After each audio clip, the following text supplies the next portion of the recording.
The following is a presentation of iRacing on PTR TV. We'd like to thank all of our channel partners for their support.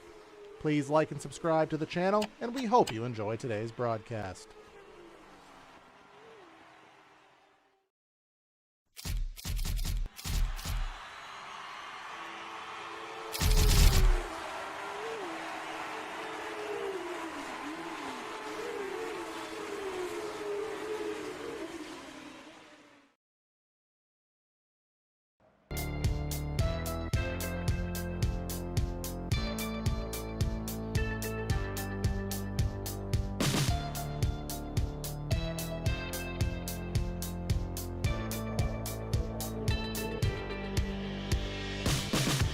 The Finger Lakes region of upstate New York lies one of the most famous road racing tracks in America.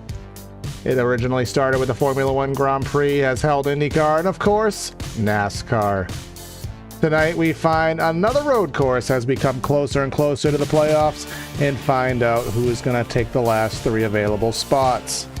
Welcome everybody to 100% Cup Series channel presented by PTR TV for tonight's race here at Watkins Glen International Raceway for what I believe is going to be called the Watkins Glen here at Watkins Glen. I won't screw that up at all here on the evening.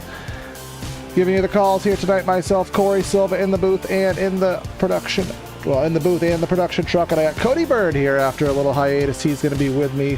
Andre and Jeff are, I think, at a track of some sort here on the evening. Jeff, so welcome to Watkins Glen, another road course. We had ourselves a new punch in last week with Neil Pearson winning at Indy in thrilling fashion. 3 more spots. Let's see what happens here tonight. Yeah, it's definitely going to be interesting. Since Andrew Dyson and Neil Pearson have come in, they've shown their dominance on these road courses. And it's going to be tough to beat again because Andrew Dyson got the pole once again and looking to claim another victory here tonight. Yes, he did. And to discuss how it is we get around this racetrack here at Watkins Glen, even though he is not here, our old friend Jeff took the liberty of teaching us how to get around here. So we're going to go on to the Souza Media lap around the track here with Jeffrey Souza.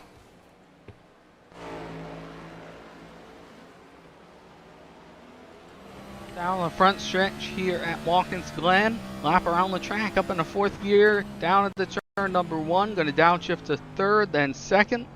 A little bit of curve right there, got to watch the throttle that we don't slip on the paint. Don't want to go too off track either. We'll get an incident for that with this new model of the track. Up the S's, breathing the throttle a little bit, catch a little bit of curb. Not too much though. Down this long back straightaway fast. We're going to get up to probably about 170 miles per hour or more. Down to the bus stop, 4th gear, 3rd gear, 2nd gear, maybe 1st gear depending on your gear ratio this weekend. Catching a curb as we go through there, and then the long sweeping corner right here that many people call the carousel, and then hard back on the gas. Don't want to go off track there either too much, or you could get an incident point. And then we go to the final 2 turns where we could see a lot of action tonight. A hard left-hander in 2nd gear. Don't want to go too far to the right here for incident points. And then another hard right hand right here, which will take us back up the front straightaway past that pit road entry that's going to be tough to get on tonight. And that is a lap around Watkins Glen. Last year, Derek Heitman came home the victor at Watkins Glen. Question is, will he do it again tonight to lock himself in the playoffs, or will somebody else lock their way in and not have to worry about Daytona next week, which is the final race before we go racing for a championship? We will see in just a little bit of time who is able to master every turn of Watkins Glen and come home the victor in the 100% Cup Series.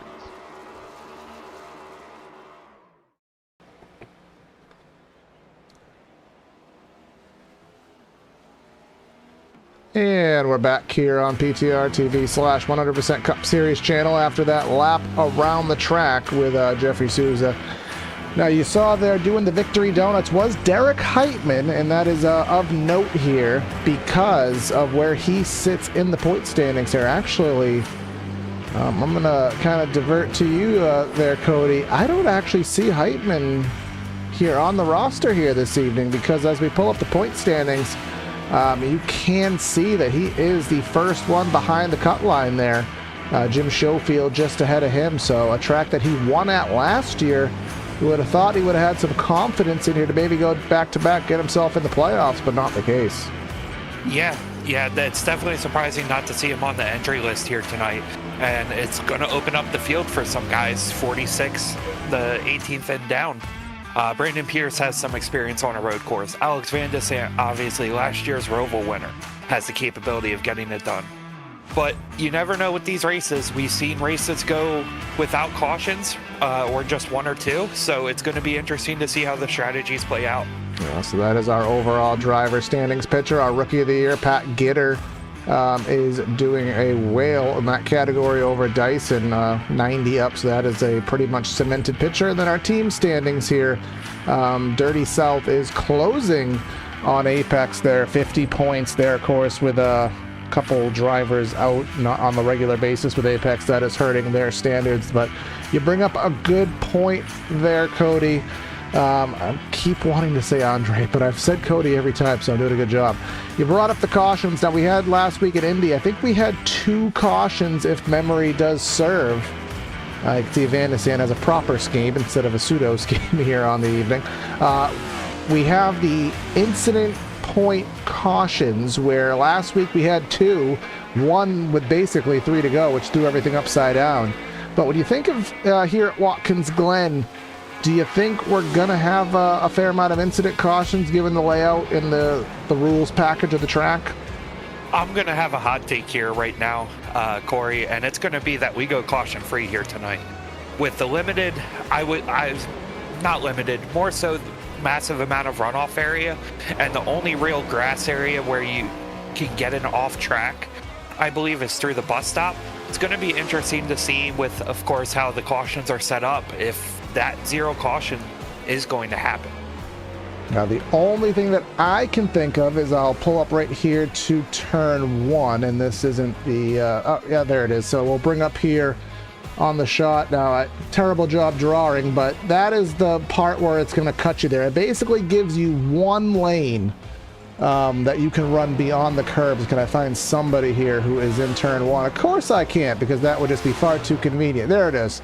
I'm going to pause it right here. No, we're going to go backwards here, because this is, if I'm going to draw this properly, Cody, and you can tell me if I'm off, I think right at roughly here is about as far as you can realistically go.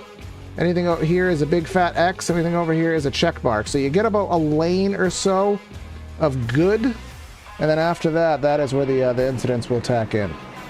Yeah, and of course, with these guys, and it only being a 22-car field here tonight, it also, I would say, has a chance of spreading out and allowing these guys to make sure they're minding their P's and Q's and having a clean lap around this track.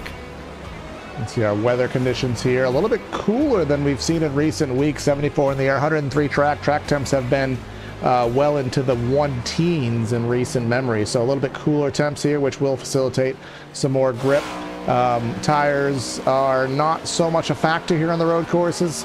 And fuel, I think, probably about 30, 33 laps. I'm thinking. You can probably asterisk that. We'll talk about that, though, in a bit, because right now, what we have to do is head down trackside. The timer is down to 0, so let's head down and give you the starting lineup here at the Watkins Glen Raceway, however we want to verbiage it today. Our pole sitter here today, Andrew Dyson. Remember, he had the race locked up to the final few corners, but let's see if he can close the deal out here today. He's going to be on the front row with Alex Murray in second. Third finds Patrick Gitter and Adam Benefiel in the 4th spot. 5th, we find Matt DeCiani.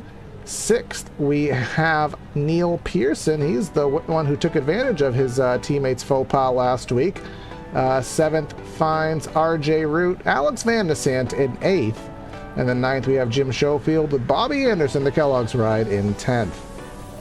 Starting 11th will be Lucas Hoytsma, our regular season points leader, holding a slim advantage over Robert Anderson currently.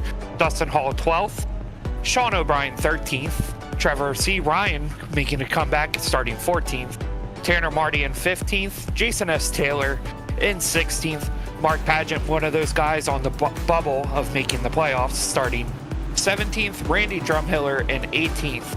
Jeff Chandler makes a return here tonight, starting 19th, and Wayne Grassy in 20th. And rounding out the field will be Admin Demars Hickenbottom, and 22nd will be Jonathan Delaney, which that is a very surprising qualifying lap from him, Corey. I think he took a provisional here based on the grid timesheet that I was given here, so he didn't have a time. So I believe that may be a provisional.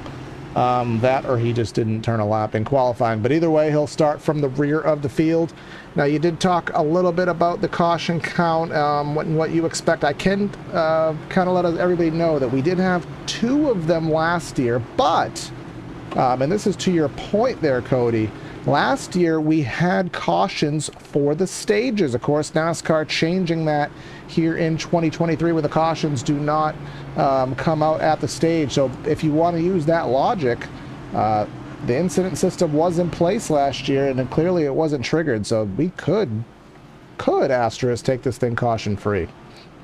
Yeah, it's going to be interesting to see, especially how these guys attack the bus stop and the S's. Those two are probably going to be the biggest points on track that I'm going to see potentially an incident happening. I didn't know that was legal, but clearly it's intelligent. Apparently the sim allows it, so that will be all right there. Our race details here on the evening. The rolling stages, so the cautions that will not fly, the stage points will be assessed at lap 20 and 40, but we will keep racing 4 sets of tires, no fast repair. 21 incidents is the limit here. We do have green-white checkers enabled if they so choose to come out here. Our keys to the race. Super Speedway or road course racing. This is the easiest road course, the most well-known road course, so it does keep the field closer together, but the cream will rise to the top. That does lead to the tight racing, and if you abuse the runoffs, it will cause a caution, but as we've talked about, that may not be as plausible of a statement as we thought. But we'll have 1 pace lap here, which is going to come to a quick conclusion. Andrew Dyson, he made the mistakes that cost him the race last week. He's going to want the redemption here at Watkins Glen. Let's see if he can indeed get that. Coming off the final corner, pace car pulls in. Barney has the flag in hand. We're going to go bowling, and we're going to go bowling off into turn number 1 here at Watkins Glen. Andrew Dyson gets a great start off the line there, going down into turn 1. And so far, so good going into turn 1. Nobody running into the back of each other. Everybody minding their spaces to allow everybody to get through that corner. It didn't look like anybody went too wide there, which is a good thing in terms of keeping the off tracks down to a minimum here. So they'll come up down through the S's. A little bit light does the car get through that last portion of the S's. Then we head down the back straightaway here into the interloop circa 1992 when this was added for safety purposes after the loss of J.D. McDuffie. They'll slow down here, come and jump over the curbs here into the outer loop or the carousel here, long right-hander that leads you down another fast straightaway. Yeah, this part of the track, obviously one of the fastest, going through that corner, having to make sure your car is balanced not to get loose coming off that curbing, and then go down into this corner here and still maintaining a high rate of speed while keeping it on track, and then going into turn 7 and back down to the start-finish line, Corey. Yep, that'll complete 1 lap here, the 90 laps, probably the shortest race. We're looking at less than 2 hours here, which even from a real-world perspective there, Cody, it almost makes you think this race probably should be about 10-15 laps longer, even in the real world, as short as it is here. We're coming through lap number 1. Again, everyone running a tight line, keeping the car on the curb, preserving the incidents there. But coming up the hill, as you talked about, looks like we're spreading out. Now, one thing I do want to ask you, how much does aero push come into play here at Watkins Glen? This is the fastest road course these guys probably go to, and we know how sensitive these cars are. Yeah, I think the biggest part that they're going to hit that aero phase is going to be through the bus stop and then going through 6 right there. Obviously, the 2 longest parts of the track, and obviously 1. You want to make sure you keep the car under you. You don't want to go into that corner too deep, overdrive it, and then ultimately go off track and potentially hit something. Now that final corner, well, rather the exit of the carousel there, Cody, you see guys using every last bit of that asphalt there, and I'll let you correct me on this because I don't know definitively. I'm assuming there's no incident penalty for using all that runoff there at the exit of the carousel. Yeah, I believe when they updated this track, I believe it was either last year or the year before, they kind of, I wouldn't say eliminated the off track there, but it seems like guys are able to use it more, and I don't believe that there is an incident penalty for doing that. So that will allude to these guys using a lot of room there. You can see the back of the shot, that purple car. I think that is perhaps Tanner Marty there using a little bit of space. That may have led to an off track, but again, we will see what happens. Of course, again, just to, we've beat it many times here, but we'll say it once more to anybody who is new. The incident counter, the way that it works, it tracks every driver's incident count. And once a random threshold has been hit, and it's completely random, not even the admin know what the threshold is. Once that trigger has been reached, it will cue a caution. We won't have any cautions for cause here. It will solely be on the incident. So that number could be as low as 6. It could be as high as 100. We don't know. And look at Delaney getting the right sides of the grass there. Yeah, Delaney already up into 15th. He's obviously one of the better road racers in the 100% Cup Series, but he's showing his speed right now just driving through the field. And like you mentioned at the start of this race, tires aren't going to matter. There's guys that are going to go this whole 90 laps on the same set of tires, and they'll only be down 4 or 5%, if that, by the end of the race. Yeah, so this will very much lead into a situation where we are going to be, seeing guys who choose the pit strategy and rather the stage point strategy. Do you want to stay out for the stage points? Do you want to stay out for the overall track position? Or do you want to just kind of run the race and kind of ignore the stage points? I think a lot of guys at this point, Cody, could probably ignore stage points because their positions are solidified. But even as we looked at the bubble earlier, I don't really see any close situations here, especially with Heitman not being here.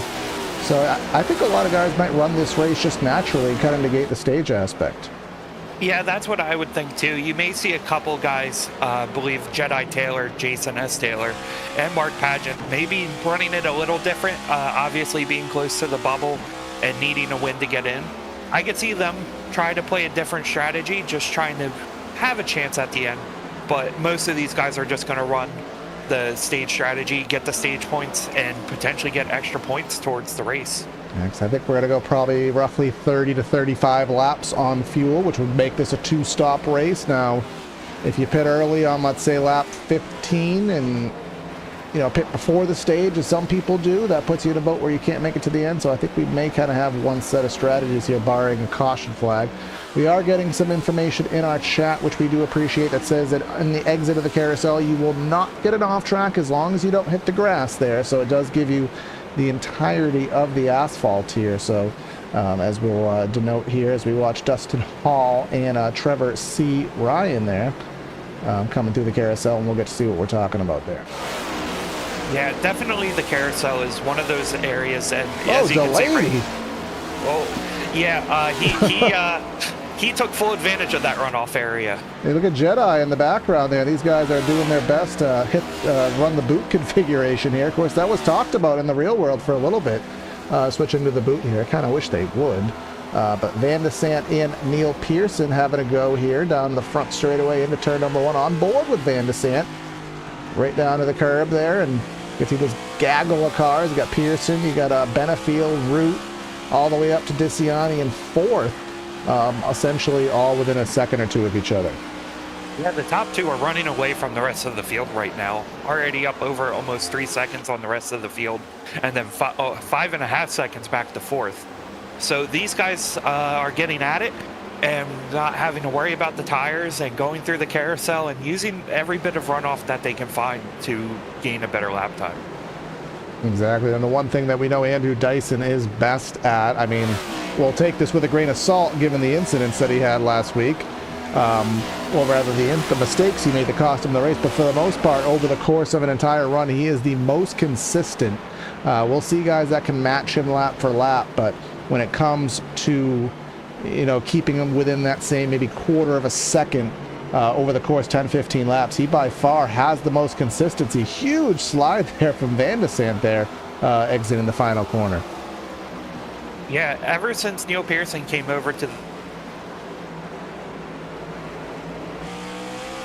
the Dirty South race on ovals as well, and keep showing it. And here again, wow, words are hard tonight, Corey. Neil is battling with Adam Benefield right now for that 5th or 6th place spot.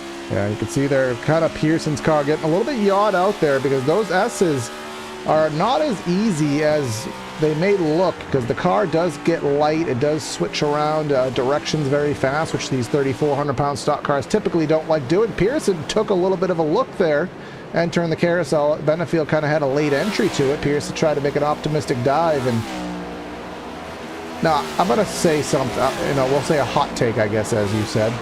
And this is no fault to the drivers. It's no fault to real world either. It's just, I hate abusing track limits. I just absolutely hate it, and I do wish NASCAR would kind of rein it in, and I think it would actually make the racing better if guys stayed on the racetrack. But I guess the NASCAR approach here at Road is if there's pavement, you use it. Here looks like Benefield will pull out of the way.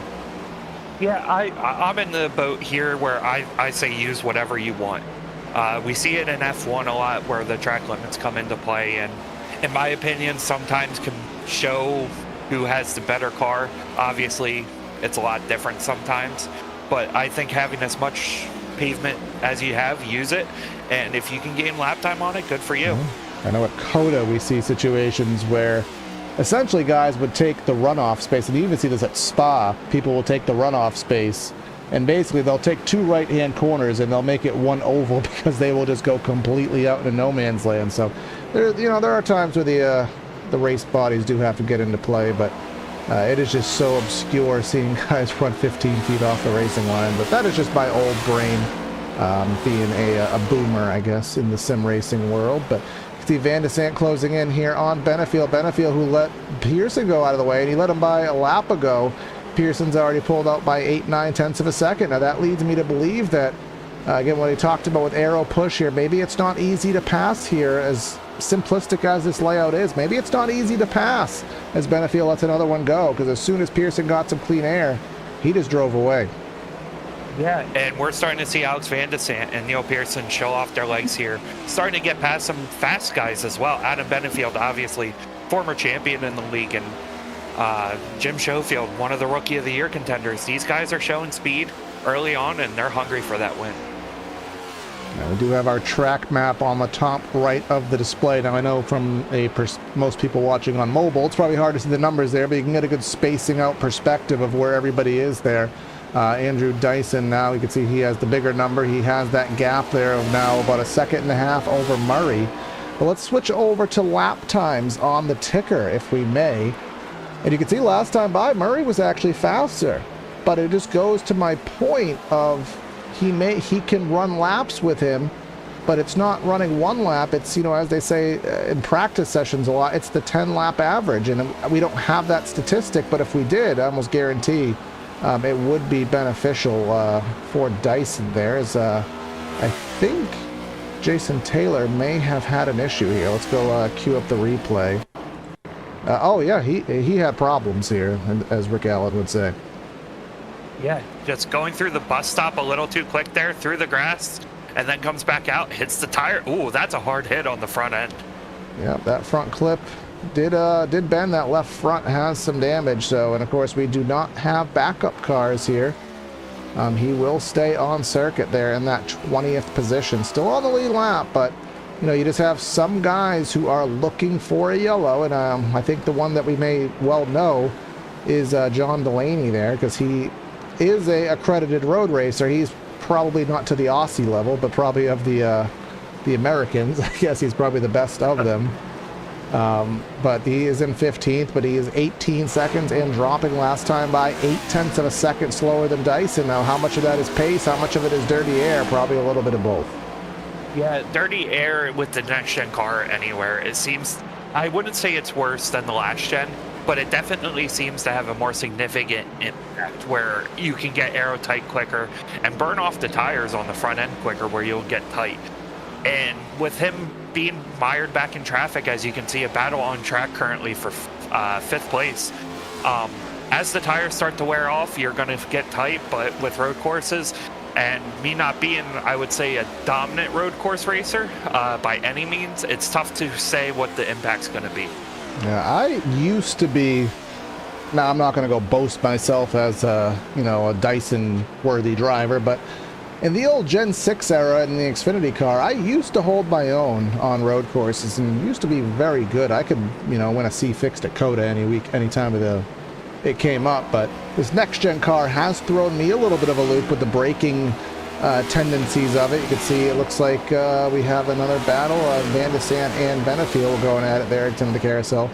But the braking tendencies of this car, where it's very sensitive on the brakes with the brake temps, and then of course we have an extra gear and we're not having the H pattern like we used to. So I'm personally still getting used to that, but I know these guys who race, every week at a high level, they are likely very used to this car at this point and have the comfort level on the road courses. Yeah, this next-gen car definitely threw some loops for people. In the past, we've seen guys such as, well, actually, all these guys from last year to this year are still showing what they're capable of. But it's tough to see just the dominance. Looking at past results, 2 years ago, Jonathan Delaney won 12 races in one season. This year, the highest winner has 4. So the competition has definitely gotten better on these road courses and overall. Yeah, we have a couple of changes from last year. Last year we actually had a few of the Coke Series drivers come in. Oh, someone has gone a loop. That is Hoytsma. I see some right front damage. He did evade the tire barrier that Jedi has already softened for him. Let's take a look here on the replay. Of course, this all adds to our incident count, which may or may not. Oh, did he clip the wall there? It looks like. We'll have to get a second look at that. It looked like he was. I think he tried shortcutting the bus stop a little bit too close and hit the Armco on the right side. We'll get a look here.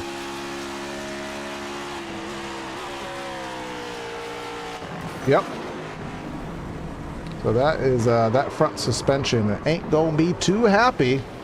Spun out right in the middle of the track. A couple guys did manage to evade successfully there, but not a good start to the race for Lucas Hoytsma, but luckily he is well cemented in the playoffs. Yeah, Andre punching air right now.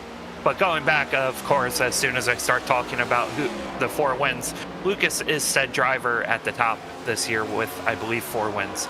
It's either him or Jonathan Delaney, and the announcer exchange strikes again. Trevor C. Ryan. Now, we always say the S stands for strategy for Jason Taylor. Now, what does the C stand for? Of course, in an appropriate measure for Trevor Ryan. I guess the case is still open for that one. Who else do we have a middle name for? I guess SOB, Sean O'Brien, just in front of him. I guess O isn't really a middle name. It's kind of like an Irish thing, but be fun. Oh crap! That's for Sean, and for C, consistency. Oh, there you go. That's a good one. Hey. I couldn't think of that, so that's a good one. Now, is it accurate, though? I mean, Trevor's not really one of those guys who will go out there and blow the world on fire. I mean, that's not the best verbiage there, but he won't light people on fire, but he'll go and still have a top 10, 15 finish week to week, so very well plausible there. As here comes Neil Pearson trying to take the 4th spot away from Diciani. That will give him some clean real estate to try to get to our top 3. So let's see what Pearson's capable of entering that bus stop. Gotta, give yourself some space. Evade the wall there, as Lucas just found out the hard way. And then you enter the carousel. I tend to find when you're in traffic, you kind of want to run a higher line through the carousel. You can get away with it, but he ran right in the tire tracks. And this is where Watkins Glen gets tricky, because it is a relative easy road course. You're not going to have the mistakes that you're going to have at a Coda or even at an Indy road. You're really going to have to force the issue, as he'll do here in the final corner. Yeah, it kind of looks like Matt Diciani saw him coming and let him by. Neil Pearson flexing his muscles early on, and the gaps just continue to grow through the field. Already 2 to 4 seconds, and we have a replay here of the pass that Neil just did on Matt. Yeah, you can see here he just drove it down to the inside. And almost a little bit of contact there. I think Diciani just took the safe route there and let Pearson on his way. That moves him up to 4th. But you can see on the top of the screen there, that is the gap that he does have to go. It's essentially half of the back straightaway. That there in about 5 seconds to get to Gitter. So he does have his work cut out for him. And up front, Dyson has now pulled out to about a second lead. But again, what I want to point out is the lap times. Look at the times there, Cody. It's less than a tenth. It's all about the consistency. Dyson can do it every lap. Murray can probably do it once or twice and then has a bad one. Yeah, that's the thing with Andrew Dyson we've seen in his wins so far this season. Consistency. He just hammers home each lap, being right in that seat. Look at Murray, faster that last time by, actually. And probably next time by, Andrew Dyson will be quicker than Alex Murray again. But it's so impressive watching Andrew Dyson, Neil Pearson, and some of these Australian guys come in, run a cup car, and just straight up dominate, Corey. Yeah, there was another one in D2. I cannot think of his name, but there was another Aussie that did join in D2. I don't remember offhand, but I don't think he's got his cup certification yet.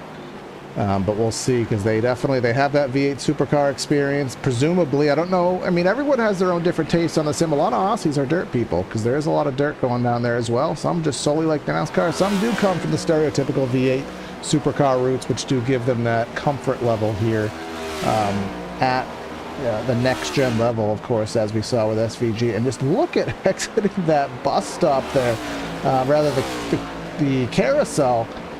As we saw in our chat, if they hit the grass, it will cause an incident. Well, they are doing everything they can to push that to the threshold. Yeah, what's going to happen is one person's going to hit that grass, and there's going to be a pile up, and then they're going to regret it. Our chat agrees with you. We have Justin in chat saying if they keep taking that wide, someone's going to get loose and hit the tires. Hell, I think we are all in agreement there. But if we look at our ticker right now, lap number 17 of 90, so we will be closing in on stage completion, and probably in at about 50-60% of the way through the fuel run. But we do also have everybody still on track. Everybody's still actually on the lead lap as we wind down the field there, all the way at the back. Wayne Grassi, he is a minute back, actually. You can see there the orange car behind him, so he is on verge of going a lap down. We have Jeff Chandler, who's actually already been in the pits here for 9.7 seconds for some reason. I believe he started from pit road. Well, that would very well dictate it. I know he had a very scary incident last week at Indy that happened right in front of the race leaders. But he is right back there. But everybody, all 22 drivers, still on track, still technically on the lead lap. But that fact is going to change. We do have, as we'll switch, I think the ticker already is switched back over. You can see Damaris, Jason, Randy, all 50-plus seconds back. And it's only about a minute 10 around here, so that doesn't give them much time to spare. No, not at all. And something else to take a look at is third to about 10th. They're all on the same kind of part of the track. And that's going to get really interesting, because even though tires don't matter, I do believe there is some, I would say, fading sometimes of the brakes. And one mistake is going to cause this part of the field to change completely. Yeah, very something that we will notice here very shortly, and it is kind of braking related, is the pit road here at Watkins Glen. It is a counterclockwise pit road, so the pits are on the right side versus the left. And it is a downhill pit lane as well. And that does come into effect here. Let's pull up. Yeah, so we come down the hill here, and Dyson will be the one that has the biggest experience with this, is the pits being downhill. You really have to put extra braking power to stop in your stall, just because you are stopping at a downhill. And we see a lot of people here at Watkins Glen overshoot their pit boxes. Yeah, and another thing is, too, with the fuel tank being on the other side, and in the Cup you heard, with that just vision of the pits being on the other side can sometimes throw you off and kind of change your hand-eye coordination, or not, muscle memory. There we go. Yep. Had the wrong theory there, but with it being on the other side, it can throw some people off and can miss it and cause changes throughout the field. Yeah, it takes a lot of practice, because all the pit box, pit box limitations within the sim, they're all a little bit different, so you have to kind of learn the nuances of that. Of course, get used to it, but I know a lot of these guys put tons and tons of practice in, and if they're not doing it directly, their teammates are giving them the data. So that is the good part about working on a team, where you have someone like me with no friends who just has to figure it all out the hard way. kind of like a front row style, as I think Michael McDowell was saying. And then you have that's the thing about being a smaller team, is you have the oddball run like Michael McDowell had. You just get to brag in everyone's face. Ha, I don't have the big team that you have, and look what I can do. So, of those, I think we actually had that with the Aussies for a while, but I know they have been swallowed up, I think, by, what is it, Dirty South. I'm not as up with the teams lately. Yeah, actually, I got the Aussies mixed up. It's actually Andrew Dyson that races for DSR full-time, and Neil is filling in for Matthew Long today. So I had that backwards, but we are on the final lap of the stage, and Andrew Dyson currently looks to be in control of the stage. Just took me to lap 20 to realize that Neil Pearson had a 97 on his car, so, and I didn't get a message last second to check Trading Paint, so kudos to him for remembering that ahead of time to get his car switched over. But coming through the final corner here, again, our rolling stages here, so this is going to be the points lap, but it's not going to be the caution. Coming under the final bridge, Andrew Dyson will lead another one, get another stage point, another playoff point, which he is going to rack him on up. And then we'll see if there's any battles amongst the top 10 for stages. I think this Bobby Anderson should be the last one. As John Delaney couldn't quite get himself into stage territory, he will have to settle for an 11th there, as he's now 25 seconds off the lead and about 5.5 seconds to get up to that 10th spot. Yeah, he's definitely showing more speed now as the field has tightened up, but still being 25 seconds back this early on in a race is going to be tough to make out. Make up, not make out. I don't believe John Delaney wants to make out with a 25-second gap. But that's the gap he has to make up, and it can be tough to regain. Yes, it is. Here comes Neil Pearson again. That was Gitter just saying, "Go." I don't want to deal with it. Maybe he saw the dive bomb, the dive move, and I got yelled at because they don't. There was somebody in chat who said don't relate the Aussies to SVG, but I'm going to anyways, because SVG had a really, really good move on Kyle Larson at Indy coming through the technical section. I think 8, 9, 10 in that complex. Larson didn't see it coming at all. SVG just drove in there in the middle of a technical section and just caught Larson off guard. It kind of looked like that's what Pearson just did to Gitter. Gitter didn't seem like he saw the move coming. All of a sudden, Pearson dives it in cleanly and manages to get the spot. Yeah, but now here's the real kicker. He makes that pass, you're in third, you're all happy, then you realize you're 11 seconds behind the leader, and then you kind of have a moment of realization. That's going to be tough to make up. But of course, with these fields the way they are and the talent, anything can happen any given lap. And we're already on lap 23, and we're seeing this field so spread out. You can see there on the stats right there, 9.25 seconds, 11 seconds behind the leader. So just to get to second place, Alex Murray, his work is cut out for them. But I'm actually, let's see, there was maybe a little bit of traffic. The drum hammer, as Andre has now just concreted into my brain, just in front of Dyson there. Now I wonder if that has cost Dyson any time. Because last time by, he was 0.4 of a second slower than Murray. But the gap has been relatively consistent, right at around 2 seconds. So Murray's not fallen off a cliff at all. But he's not really gaining. This is going to hurt him now, because now he's going to have to go on the outside through the S's, which is completely unfavorable. Oh yeah, that definitely costed him almost half a second there, just trying to get around the lap car. But again, Murray can take his time, knowing he has nobody out back really battling him for that position, and not make a mistake that he'll regret later, because they still have 9 seconds on Neil. Yeah, when you kind of look at the scope of this race, Cody, where it looks like DeCiani and Van Nessant being a good battle at the moment, I think Schofield, as I've been corrected on, and Anderson, you have a race kind of like a Murray right now, where you know that unless something drastic happens, you're not going to win this race. Let's just be frank. Or Bob or Richard, whoever you want to be.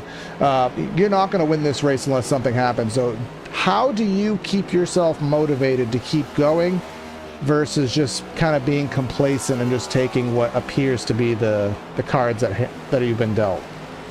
Yeah, as long as you're just running your race, that's all you can control. You can't control anybody else's. I heard that today, and during one of the races I was watching, and you can only control what you can control, but at the same point, he's building up points for the season or regular season, which this is our second to final race, and only I believe it's the top 8 get, or is it 8 or top 10 get the points for regular season. So just trying to build that gap and gain more at the end of the regular season after Daytona is probably on his mind.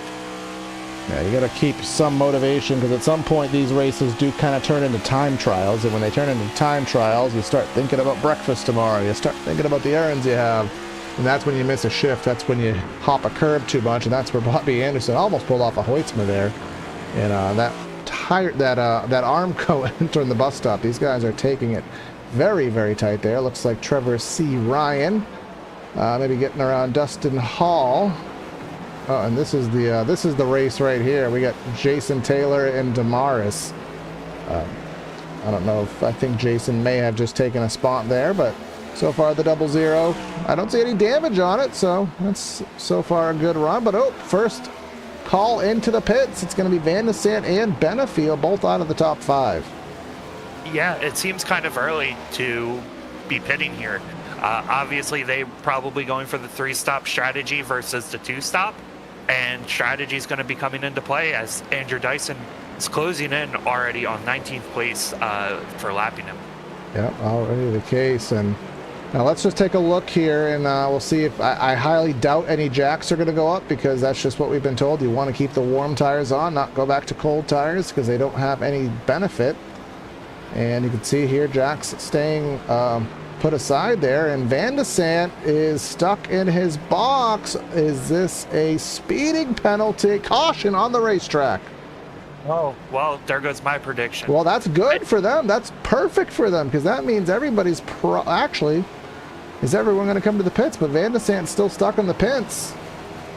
So this is a long stop. I'll wait to see what the timer is going to be, but this is our first caution. Looks like Dustin Hall just lost a lap, I think. We'll see how the timing and scoring situates. But this is one of our incident thresholds has been reached. Oh, Dustin Hall will get the benefit of getting around, so he will remain on the lead lap.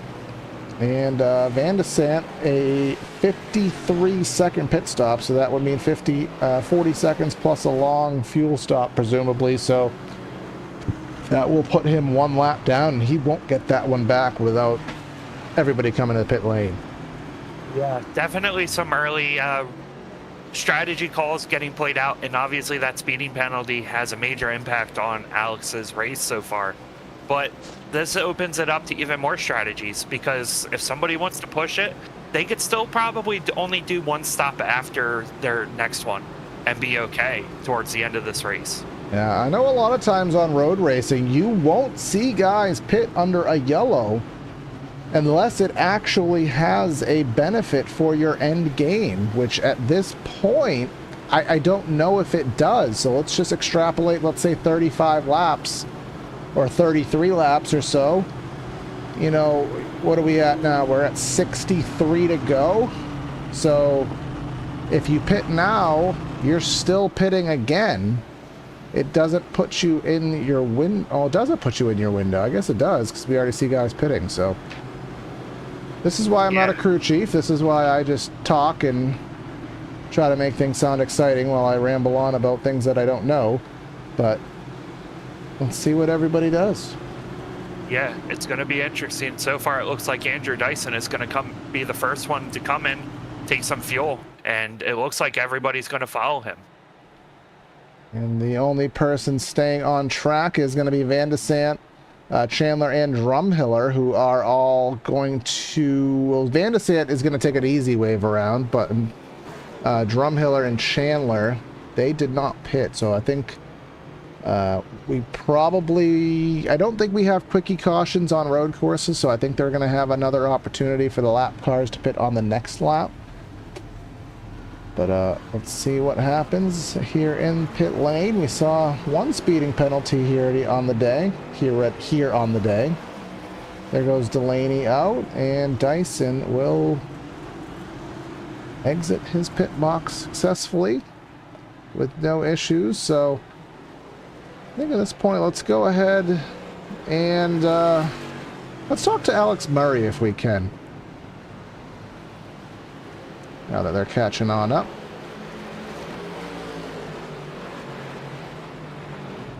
All right, Alex, Corey, and Cody at the booth. You got us, bud? Yeah, I got you. All right, so obviously the Aussies do Aussie things, but we've been watching the stopwatch, and you have run faster laps, and you're running kind of matching them, but it seems like Dyson just has a little bit more consistency. Is there anything that you can tidy on up to keep with him now? Yeah, I think definitely the mistakes are what's letting him get that gap, and just gonna work to try to minimize them the best I can, and see where I can get with that. It's gonna be a little challenging here getting through the field as quick as he does with Adam and Dustin staying out. So we'll see what happens. Yeah, see what happens. Now, obviously, with the random cautions coming out, this one comes out right before a fuel window, or a traditional pit stop. So, is there any kind of concern about the strategy, or if we're going to have any other cautions, or just do you kind of have a set plan and just working through it? Actually, the caution came out the lap I was actually going to pit, so it worked out in our favor. But yeah, we'll go to the end of the stage here and play strategy after that. I don't really have a set number yet, but gonna play it by ear. All right, man. We'll let you get back at it. See if you can knock the Road King off his throne there. So good luck. Thank you, guys. So he was going to pit that lap anyway, so that worked. I mean, I guess you could say it didn't work out for him, because if the caution came out a lap later, he would have already had the pit stop completed, and he would have worked himself out to the front of the field. But now Adam Benefiel and Dustin Hall, who already made those pit stops, they will be front of the field now. And again, the road course mentality, you see it at a Pocono, you see it at an Indy Oval. If you pit before the caution comes out, you're in a better spot because you can stay out and work your way back around. So it works out in their favor and gives us an interesting restart here with a fast guy not in the lead. Yeah. Andrew Dyson not going to be able to go for the 100% perfect race here today with Adam and Dustin staying out. But this is kind of interesting. We saw Adam towards the end of that middle of that last stage, kind of falling back and then coming back forward. So it's going to be interesting to see how his car fires off again. And are the two cars in front of him? Well, Benefiel having some connectivity issues here, so that is not a good thing. But are either of those cars fast enough to hold them off even for a few laps and put some dirty air in the nose of that 05? I don't think so. Hall was back there in 15th, and Benefiel really having some strong connectivity issues here, so getting worried about that. Looks like things are temporarily starting to clear up. Just as I say that, no, they're not. So that definitely being for Murray directly behind him is not a picture he is going to be happy to see. Yeah, not at all. It's definitely going to throw some wrenches into it, and it's going to be interesting to see if it does clear up. Knowing him being in the south, I don't know if he's currently getting hit with a storm right now, but it looks like it has stabilized as we're coming back to green.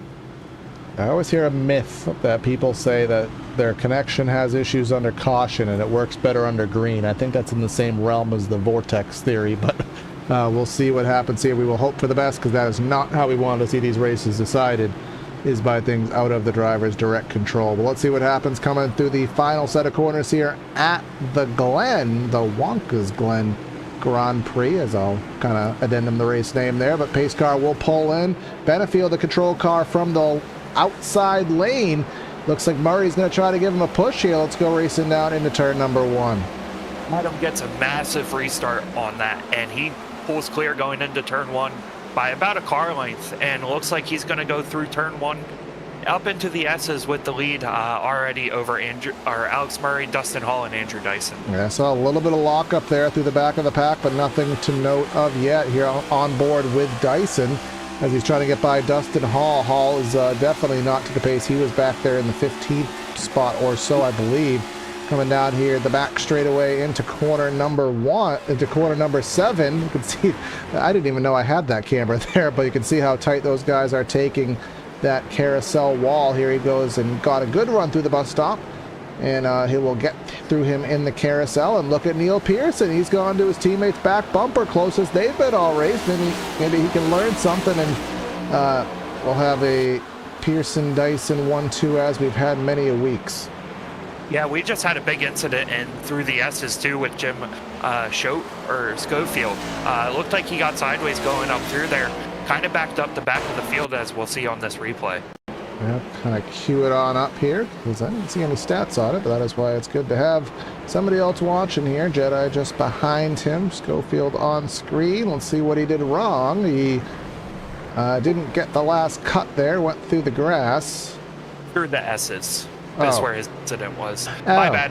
I think I said bus stop. You did, and it screwed me up, and now I don't have time to go check it. So whatever happened, he is surviving here as we went into super speed motion there for a brief moment, but we're back to live footage, and Schofield's still battling with the guys there at the back of the pack. But going back up front, now Alex Murray, because of the sequencing of the restart, he was able to get through the traffic a little bit better than Dyson, and now he has passed Benefield, and this is going to be very, very interesting to see how fast Dyson can get by Benefield.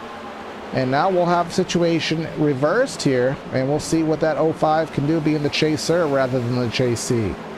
Yeah, I think we're about to get a good, I wouldn't say lesson in dirty air, but we're going to see how much it impacts the drivers here once Andrew Dyson if he is able to clear Adam Benefield and if he's able to reset sail. Just denoted here on our ticker that the stage will be at lap 40, I believe. I'll double check my statistics here, but I'm pretty sure if memory does serve, lap number 40 is the next rolling stage. Yes, indeed it is. So that gives us 50 to the end. So most of these guys pitting lap about 4 to 5 laps to go. So I think we can probably run to about 55, and that probably gives us a really tight run to the end. But I didn't get a definitive fuel number here on the evening, so kind of a little bit of a guess there. But looking here through the carousel, Dyson trying to get the good cut off the exit, but they're going to run all the way down to Rhode Island here as wide as they go at the exit of that corner. And we'll see if Dyson has an optimistic move into 6. He does not. And again, this is where it gets hard to pass, because even though he is faster, Benefield is fast enough and getting off the right turns at the right pace that it just makes it very annoying for guys to get by. Yeah, it's definitely probably bothering Andrew Dyson. Obviously, already dominating this race, led every lap up to that caution. And now he's stuck in third trying to get around, and he sees Alex Murray, well, not necessarily driving into the distance away, but definitely starting to build a little gap on Adam Benefield and Andrew Dyson. Yeah, within a second or so. It'll be interesting to see as Adam Benefield, I mean, it's hard to believe that he just got past, but look at his last lap time here. How do you get past with that lap time? I wish I could tell you. Intergalactic speed by Adam Benefield, but it does cost him a spot. Again, that is just a kind of when you have connectivity issues, it does throw off the telemetry there in entertaining fashion. But Dyson did get by, so now the chase is on, and he's going to let Pearson go. He did that earlier. He's like, let me just get into a comfortable spot here. RJ Root closing back in. And I never knew RJ Root really as a road racer, but having a good run here, 5th, soon to be 4th spot, as looks like Adam's starting to struggle a little bit. Yeah, RJ's really started to show his skill on other types of tracks throughout the series. This year, he's developed into quite a great driver. Obviously, already having one win. He's going after that second win and getting those playoff points needed to keep advancing. But it's also interesting to see how this top 10's kind of flipped since this caution. We have Patrick Gitter back in 6th, Robert Anderson 8th, Sean O'Brien into the top 10, John Delaney into the top 10. So the field has kind of flipped from earlier where we've seen like Alex Van de Sant. He's back in 14th, stuck in that pack that John was in earlier. Yeah, I remember Van de Sant, he was the one that got stuck on pit. Actually, he was the one that had the pit road speeding penalty as we have the battle tracker up 1st to 2nd gap. Was about 3/4 of a second. Now it's down to within 6/10. So making some progress is Dyson, but the problem he will have is when he gets to that 2/3/10 area, because that is where it gets very difficult. RJ Root, I may get to use it for the first time ever. Let's go back on replay. I mean, there was a little bit of a blink there, but I think I'm going to get to use my new sound here for the first time ever. Let's go check it out and see what happened. This comes through the corner, gets loose, he blinks. Did the blink save him? But I'm still going to give him the award here. I know you probably don't have audio on, but... How did you save that car? Well, I'm just so daggone good. He's just that daggone good. Yeah, that was a very impressive save. Dustin Hall had another save coming down the front stretch. It looked like Bobby Anderson may have gotten into the back bumper, and Dustin saved it that last lap. So these guys are starting to feel the track start to slick off and starting to get loose in certain spots. And let's take a look at the weather here. And we started, we're our track temp below the century mark, so it is slickening off here as we are now closing in on 4 o'clock sim time here, closing in on also halfway. This race only about an hour and 5 minutes of estimated time left. So this race, again, the shortest race of the season, not just, you know, again, in the real world as well. I've been advocating for years that this race should probably be about 110 laps. I mean, Sonoma is about 7 seconds slower a lap, and they run about 10 more laps there. So don't quite get NASCAR's logic, but that is for a more higher paid person to solve that dilemma. So again, fast race here, and looks like we have Diciani and Paget. Diciani, as you were talking about, having the flip-flop effect, Diciani was a top 5 driver, and now he's down 10 on the day, and I'm not sure if it was just the restart and pit strategy not working out, but... John just goes through for a ride through the bus stop. He just lost it coming out of the corner, and he's lucky he did not hit anything. Oh yeah, I just got a glimpse of it very quickly here. Let's check out the replay. Didn't mean to cut you off there, No, Corey. it was warranted. Yeah, the curb did not appreciate him there. Ooh. Yeah, I mean, that's also, I think that's also, 2 of them. How did you save that car? Well, I'm just so daggone good. He's just that daggone good. But that car gets so light through that area, and if you're not perfect through it, you're going to have that happen, and John's lucky he did not hit any. We'll bring up our race telemetry here. Still looking for a sponsor for this segment. I know in real life it's always a sponsor, but we're looking for one here on the channel. Coming up through the gears here, 150. Let's see what the top speed is. Fastest part of the circuit here. I am looking at the battle for the lead. We'll may have to cut this off in a second, but 164. This is where he struggled before. This is where he struggled again. So clearly John Delaney is not getting along too well with those bus stop curbs, so you would think that he would tone it down to preserve his car, but I'm sure if you tone it down, you lose speed, so risk first reward. Yeah, I think John has a vendetta against buses and bus stops after going through that area twice. I think they originally called it the inner loop. That's actually, I think, what my overlay is called as well. The inner loop, and then the carousel called the outer loop. So everyone has different opinions here of what the corners are called. Some people say this is an 11-turn track. I grew up thinking this was an 11-turn track, but as you can see on our track map, it says it's a 7-turn track because the inner loop here, the bus stop, whatever you want to call it, it's technically 4 corners, but it is kind of grouped into 1 corner for the sake of simplicity. Oh, that's something I did not know. I always thought it was 11. Yeah. Well, learned through all the EA Sports games and, you know, track guides growing up, it's always been 11, and it was always the inner loop was always 4 corners, which it is. But I guess by that same logic, we can call the quad oval at Charlotte should be 2 corners. So I guess, you know, that's a whole podcast topic in and of itself, is how our tracks turns numbered, because you could argue about that till you're blue in the face, but we'll go with 7 turns because that's what the track map on our screen is showing us. Yeah, and Andrew Dyson has closed that gap and now fighting with Alex Murray for the lead.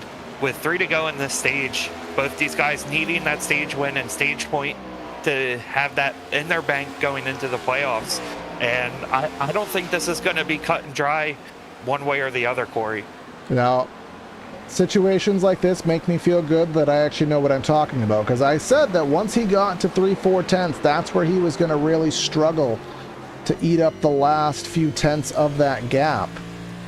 And that's kind of stood true here, as kind of getting really, you know, see how bumpy it is going wide there. I wouldn't want to go that wide just for the sake of how rough it is, but this is where the air hits, and now he kind of has to wait for a mistake, which Murray hasn't been making many of, or he's just going to have to, as the kids say, full yeet it.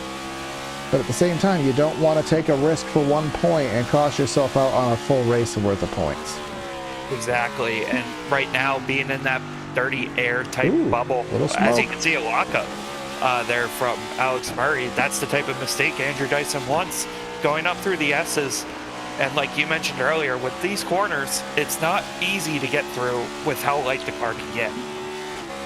Exactly that. He's starting to drop back a little ways.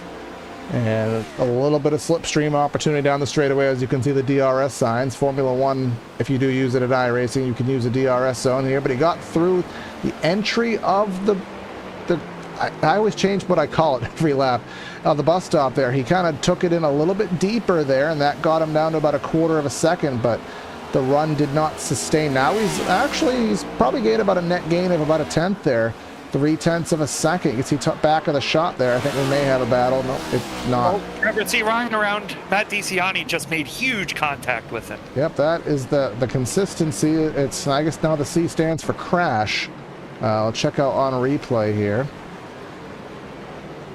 When curbs go bad, chapter 2 is Trevor C. Ryan. And you thought it was going to be good. Let's get a second look at that from DiCianni's perspective, because that did not look pretty. No, and that definitely does not help his chances for the playoffs. It's the rumble strip right there, gets loose, and then just loses control. Yeah, he's like, where do I go? Where do I go? And at that point, that 2 seconds of indecision lost any chance he had of making a decision, and right into the passenger door there. Yeah, that's tough to see for Matt DiCianni. So now he will have to go into Daytona with a winner in.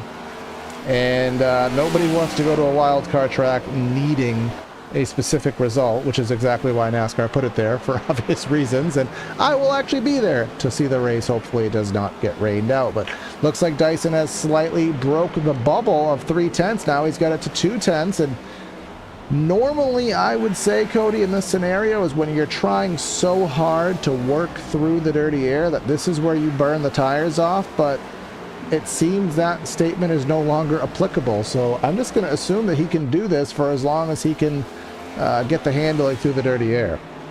Yeah, and obviously that's a stage win right there for Alex Murray. So another point going to him. Both these guys are already 19 points in the stages, and we're under 50 to go here, Corey. Yes, we are, and still another pit stop to be had. The official halfway point coming up in a little bit. We will have to pay the bills here in a little bit, but this battle is too good, and I want to keep an eye on it here, as we do have another battle forming on screen. You can see Delaney and Hall here. Delaney very aggressive. This is what cost him, and he's I think he's trying to rein himself in, but of course very difficult to do so here. Getting right to the right rear quarter panel of Hall, puts his right sides in the grass, and now he lost all of what he gained. Yeah, I think that hurt John there more than it hurt Dustin. And obviously that bump, while some guys may assume that's a retaliation type format, but no, they're just out there having some fun racing around each other. Obviously being towards the back end of the top 10, they're just trying to find enjoyment with the rest of today's race. Exactly that. I think Delaney, I mean, he still has a chance. You never know if another caution's going to come out, especially where we have had a few incidents in the last 10 laps, but we don't know what the next threshold is, because to my knowledge, and there's no way to know what the caution count, what the incident count was, but I think it changes for the second one too. So it's complete. It's as random as it physically could be. So the next incident gap could be 5. The next incident gap could be 50. I mean, there's no way to know. But we've had more than we've had recently in the last few laps here. As it looks like Delaney managed to get by. Let's see how that happened, because it happened very quickly. Oh, I think Dustin just let him go. Yeah, John was beating down his back bumper and just let him go. Yeah, he couldn't hold him back anymore, and he will go back and get that 9th position. And now Delaney will set his sights on SOB. The O stands for oh crap, as we've now I guess discussed, if that passes the sensor. But look at here, for the race lead, right to the back bumper within inches is Dyson, going up through the S's. This is the hardest spot on the track to get through dirty air. But is he close enough for an optimistic move into the bus stop? I'm gonna say no. He's gonna look, I think, just to kind of poke him in the rearview mirror, hope for a mistake, but he's there. Yeah, these guys are going tooth and nail, and they both know that whoever gets the lead is probably going to run away and hide here after a while. But Alex Murray doing a fantastic job holding him off. Yeah, for a moment I thought I lost Dyson there, but he was just so in the tire tracks that we literally could not see him there.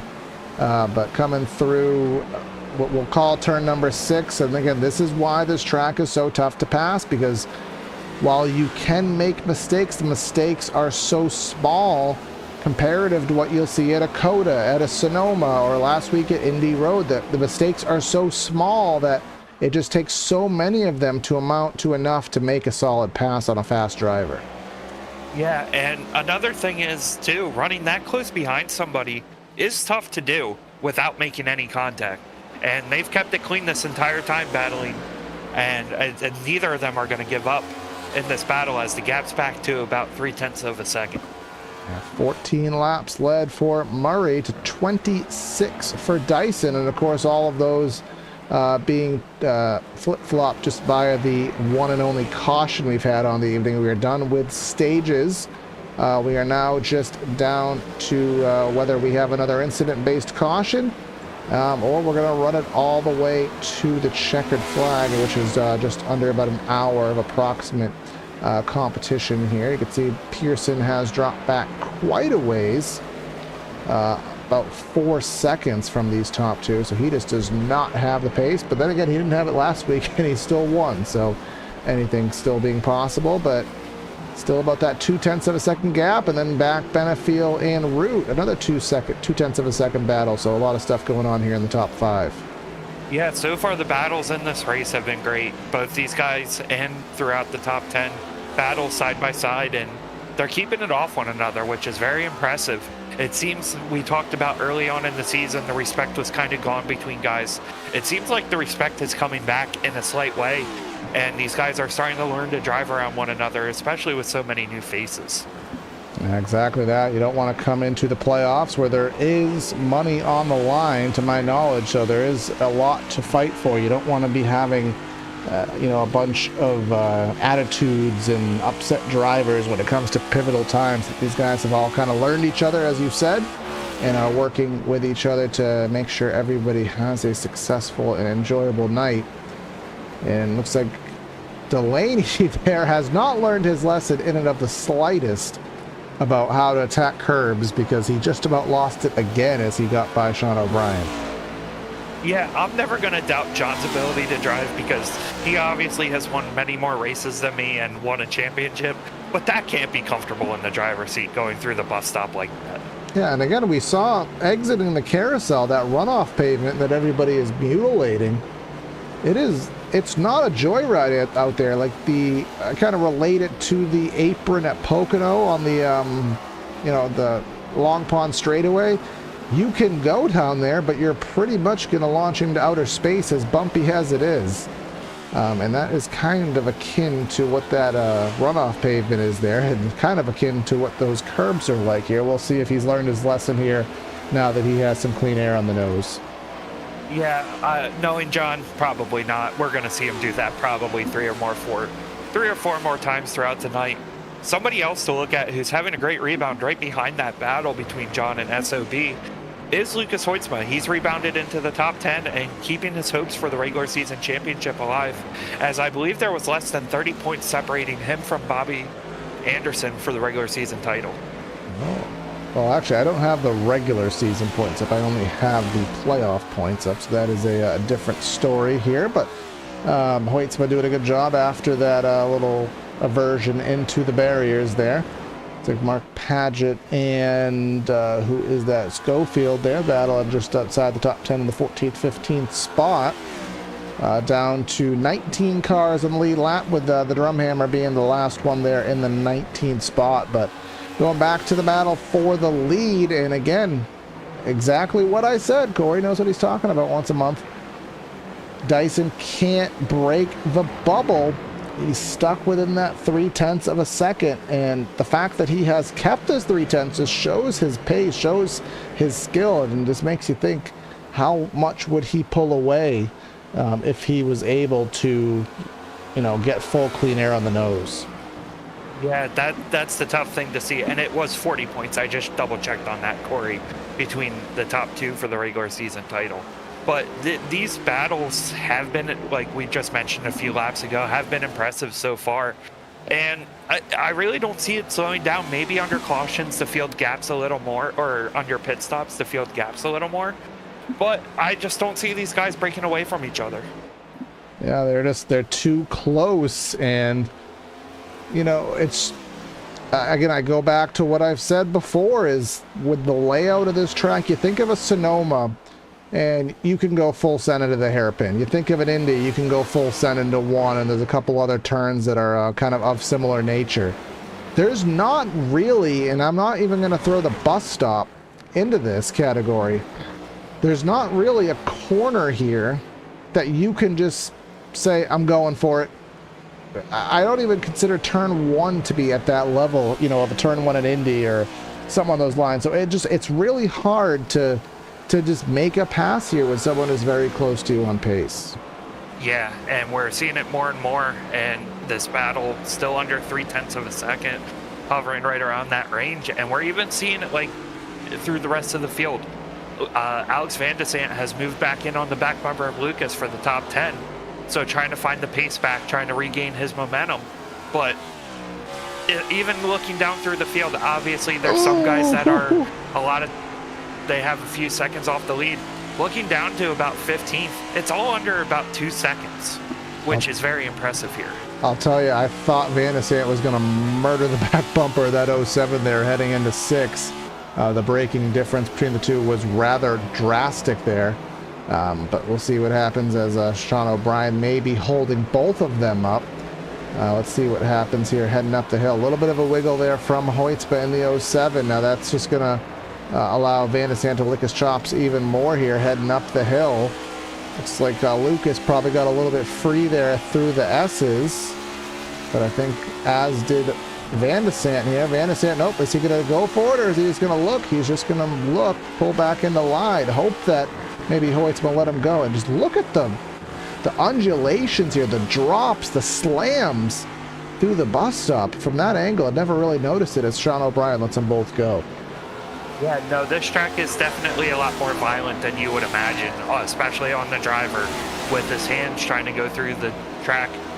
As John would say, many times these guys may have soft hands if they can't handle it, but they're showing today that they're not soft, and they're able to go through these corners full speed ahead without wrecking, for the most part. Yeah, I really, because my racing is rather limited. Maybe I get once a week. I think a league that I do drive in is coming here this week, or next week, so I probably should brush up on this track. But again, I haven't raced here. You see them, hopping curbs, and you don't think any of it. But from that angle, I just did not realize how much these cars just slam down into the pavement. And that is, of course, why everybody gets so upset there.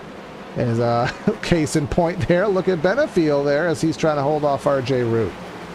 Yeah, but what we're seeing with these battles a lot is that lead car does have an advantage, as we do see Adam still having some internet issues right there. And I'm sure if that's been happening, it's throwing RJ off with his line, seeing a car blink in and out. But it kind of seems like you mentioned, it is tough to pass, and these lead cars are at the advantage here. And what's going to come into play is pit stops. Are the guys going to try to short pit, try to get ahead of others, and just try to gain some time? So before that does happen, which you expect probably in about maybe 5 or so laps, we're just going to step aside for a quick break here, our one and only break of this very short race, and we'll be right back with you.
And we're back here on 100% Cup Series TV, brought to you by PTR TV for race number 25 of 36 in the 100% Cup Series season, the Watkins Glen something. I think that's really the only full name here. So we do expect pit stops to come up pretty soon here. We'll bring up on the ticker the stints here, and it looks like everybody 26 to 28 laps is the number here since last pit stop. So I've guesstimated 32 to 33 laps, I think, is a fuel run. That's kind of what I remember from years past. Could be completely wrong, Cody, but if that's the case, I'd expect pit stops probably lap 60 at the latest, maybe, question mark? Yeah, that's what I think we would see around lap 20, or lap 20. Around lap 60, I think we'll start to see it with 30 to go. You want to make sure that you do have some extra fuel for a green-white checkered. I don't believe the caution count is going to reset that quickly to where we'll have multiple, but you want to make sure you have enough fuel in the bank and you can run flat out to the end of this race. Yeah, so if you can make it to lap 30, which is in 6 more laps, that would actually be lap 33. And that would give you 30 laps to the end with the, a couple in the bank. We did see there under the side-by-side break that Dyson did get caught behind Jason Taylor at an inopportune spot on the track, and it did cost him a few tenths there. So now he's actually about a second behind Alex Murray. So that will be very frustrating, because as hard as he worked to get to the 2-3 tenths, now he has to kind of work all that back up. And then again, we go back to Pearson now, 8 seconds back. So clearly he did not learn any traits from his teammate there. As Murray, that's a mistake. That's what Dyson was looking for, but he was right to the back bumper. He locks it up, entering the final corner. That cost him about 2-3 tenths, maybe some dirty air coming off the 00, starting to affect the handling of the 22 until the pass is completed. Yeah, it's definitely starting to, and Damaris is trying to stay on the lead lap here if we do get a caution, get right back into this thing. But with this, the leaders are definitely going to start getting frustrated. They're going to want to get around him as quick as possible. They don't want to be held up.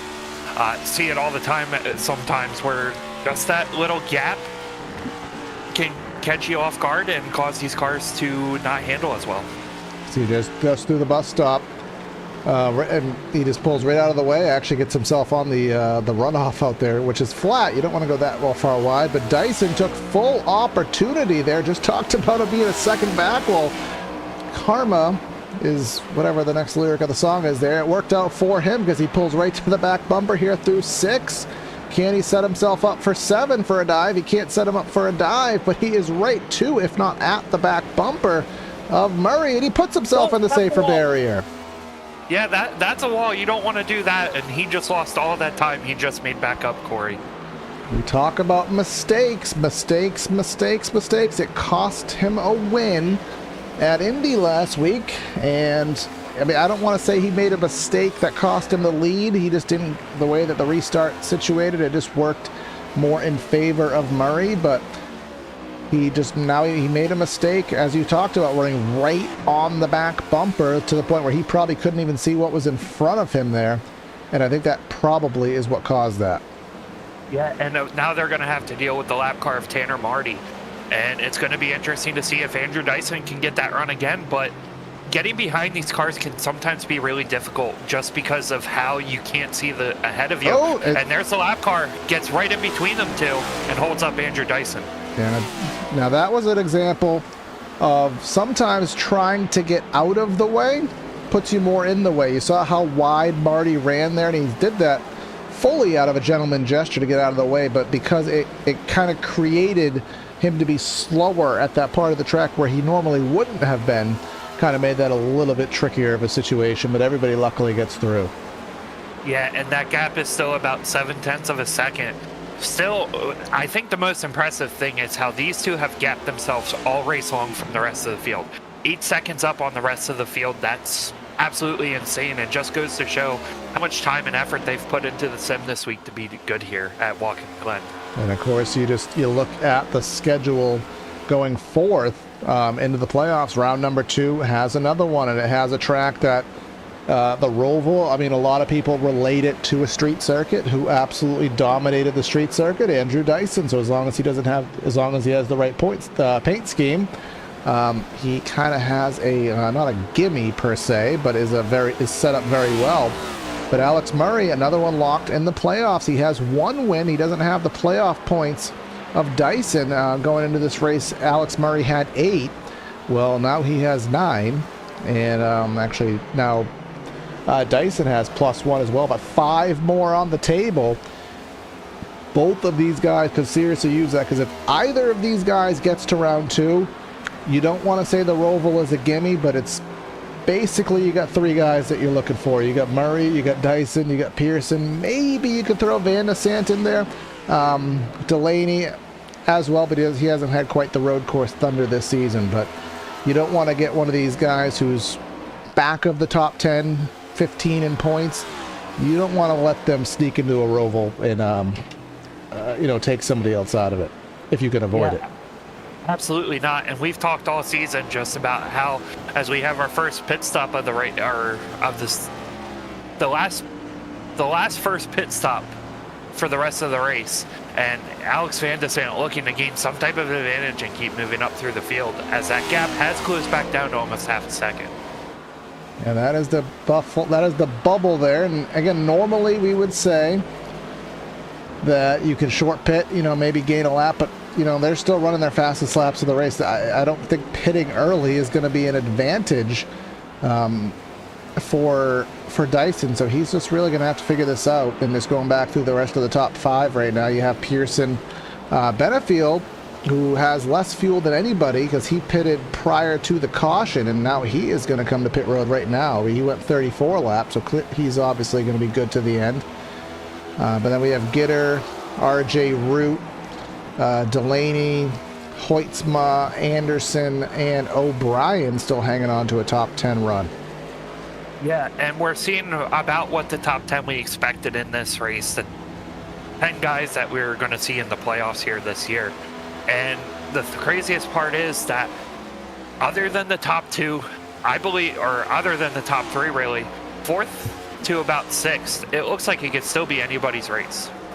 Yeah, I could see for that fourth place. I can see the intervals there. Fourth and fifth on our fourth and fifth are right on screen. Gitter and Root, they are within there. But then you have the bubble. Basically, Delaney back to 6th, 7th, 8th. They're only separated by about 3 seconds.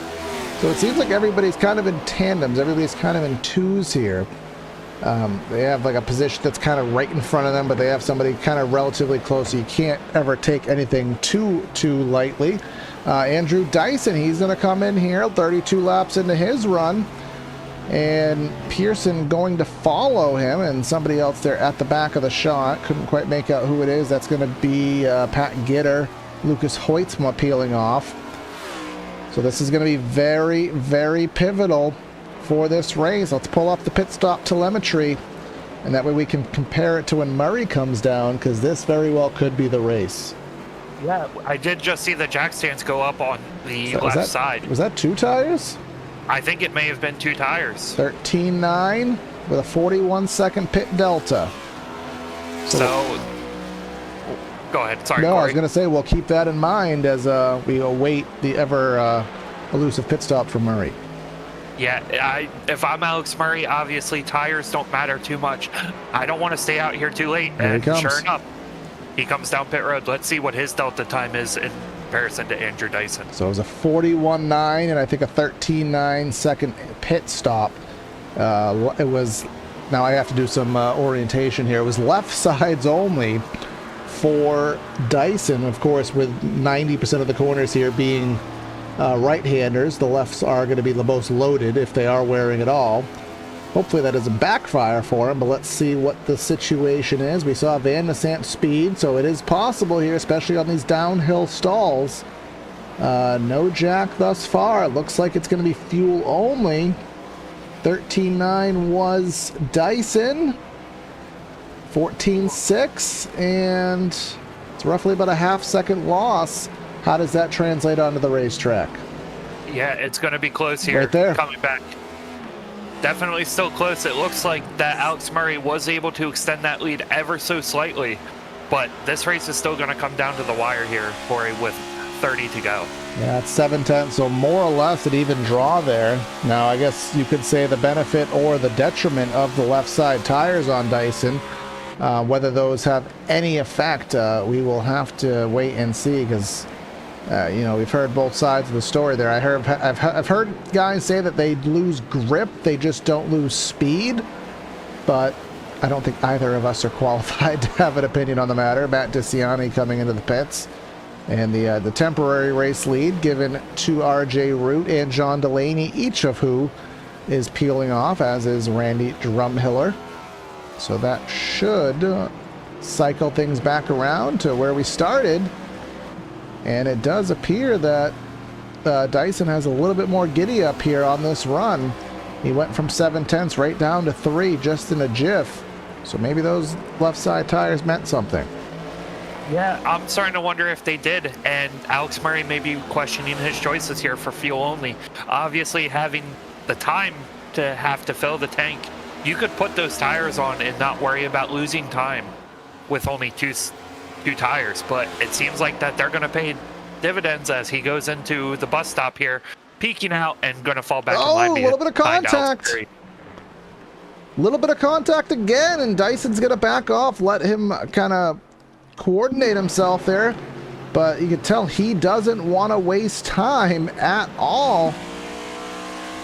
There we go. That's the one that we want to see. He did lose a little bit there, but very, very feisty he was through the bus stop. Yeah, that was some incredible racing, and how he didn't lose too much time with that contact. And it definitely looks like those left side tires are going to get him the lead here shortly, as long as he doesn't ride right in the tail of Alex Murray. Because you have to remember, like I said, these guys work very hard. They'll run fuel stints, and I highly, highly doubt that was just an impulsive decision. You have to expect that was practiced, and they know what that was gonna do to the car. via their preparation for the week. Yeah, and that's the cool thing about open setups. Somebody can build a set that's very close with one click something else that's going to give them the run. But these guys seem to be on... We're lost. Oh, there they are. These guys seem to be on equal strategies. That's both went up into the sky and lost them for a second. But not equal sets. But let's see. Oh. A little bit of a shot to the back bumper, or maybe he got him a little loose, but now he's going to be side by side with him, but he's going to be on the wrong side of the track, on the right side of the track, going into a left-hander. How's this going to fare? Oh, this is going to get sketchy here going into this corner. We've seen classic finishes here with similar moves, but he's going to keep himself in the position, and that he was able to get the proper position for the final corner there. But Murray, a little bit of a shot to the back bumper entering in the final corner. Murray's not going to back down and play dead, but he may have no choice. Yeah, I think that was a losing battle there. Oh, he locked it up. Yeah, now he's going to start overdriving the tires already on their last Here we go. little bit of breath. Ooh. Now Murray backed off, and I saw Murray sliding his way through the S's there. Let's see if he can make any kind of move into the bus stop. But I think at this point, as long as Dyson can kind of catch his breath, be able to pull away. Let's go back on replay. We'll go back a ways to that kind of last situation there. A little bit of contact. I don't think there actually was contact there, actually, but coming down through the back straightaway here, this is where it gets problematic entering the left-hander when you're on the outside. Yeah, that outside lane there can be difficult if you don't get it right. Obviously, we're going over those rumble strips, but he got a massive run coming into 7 and cleared him. And Alex Murray looked like he was about to do a crossover going through these corners, but Andrew Dyson's just starting to set sail now over the rest of the field. Yeah, you saw there entering the final corner that there was just no more to be had. He locked it up, but it just was not enough for a pouncing maneuver to be had. So now Andrew Dyson finds himself in a familiar spot, the race lead, with 25 laps to go. We are well within fuel range, so now it's just going to be a matter of A, is there going to be another caution, and B, is there going to be any more mistakes, which nobody has been immune to here on the evening, and that very well could be the determining factor. Yeah, we still have 21 of 22 cars out on the track, so there isn't a whole lot of attrition for these guys to really see if you're towards the back trying to gain some time. Alex Van de Sant has disappeared from the world, and I wonder if that could be the 21 incident cap. So it says that his connection dropped due to download packet loss. Okay, so not fun reasons. That's no, internet reasons. Okay, so that is not good news, as he was one who needed a good run, and unfortunately will not have that. So he'll fall back there in line and probably drop to the back of the field. But I think as good a time as ever now that the strategy has fizzled out, and I think we have a little bit of normality. We can have a thorough little through the field segment here as we are in the last third of tonight's efforts. Andrew Dyson started from the pole, lost the lead on a restart, and worked his way back potentially with a genius left side tire call. Alex Murray led and won the second stage, but he just kind of got muscled on by there by Dyson. Let's see if he can come back. And Neil Pearson in the third spot, he's good, he's just not that good here to battle with those guys 1 and 2, but solidly in third.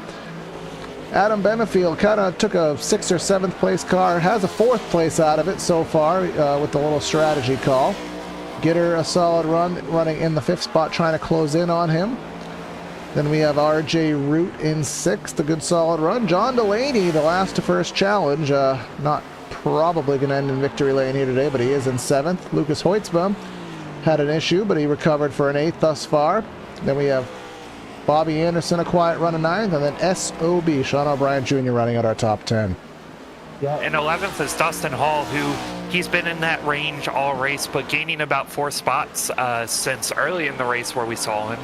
12th is Jim Schofield, who had that off-track incident through the S's and rebounding kind of nicely into 12th, still not where he started in 9th place.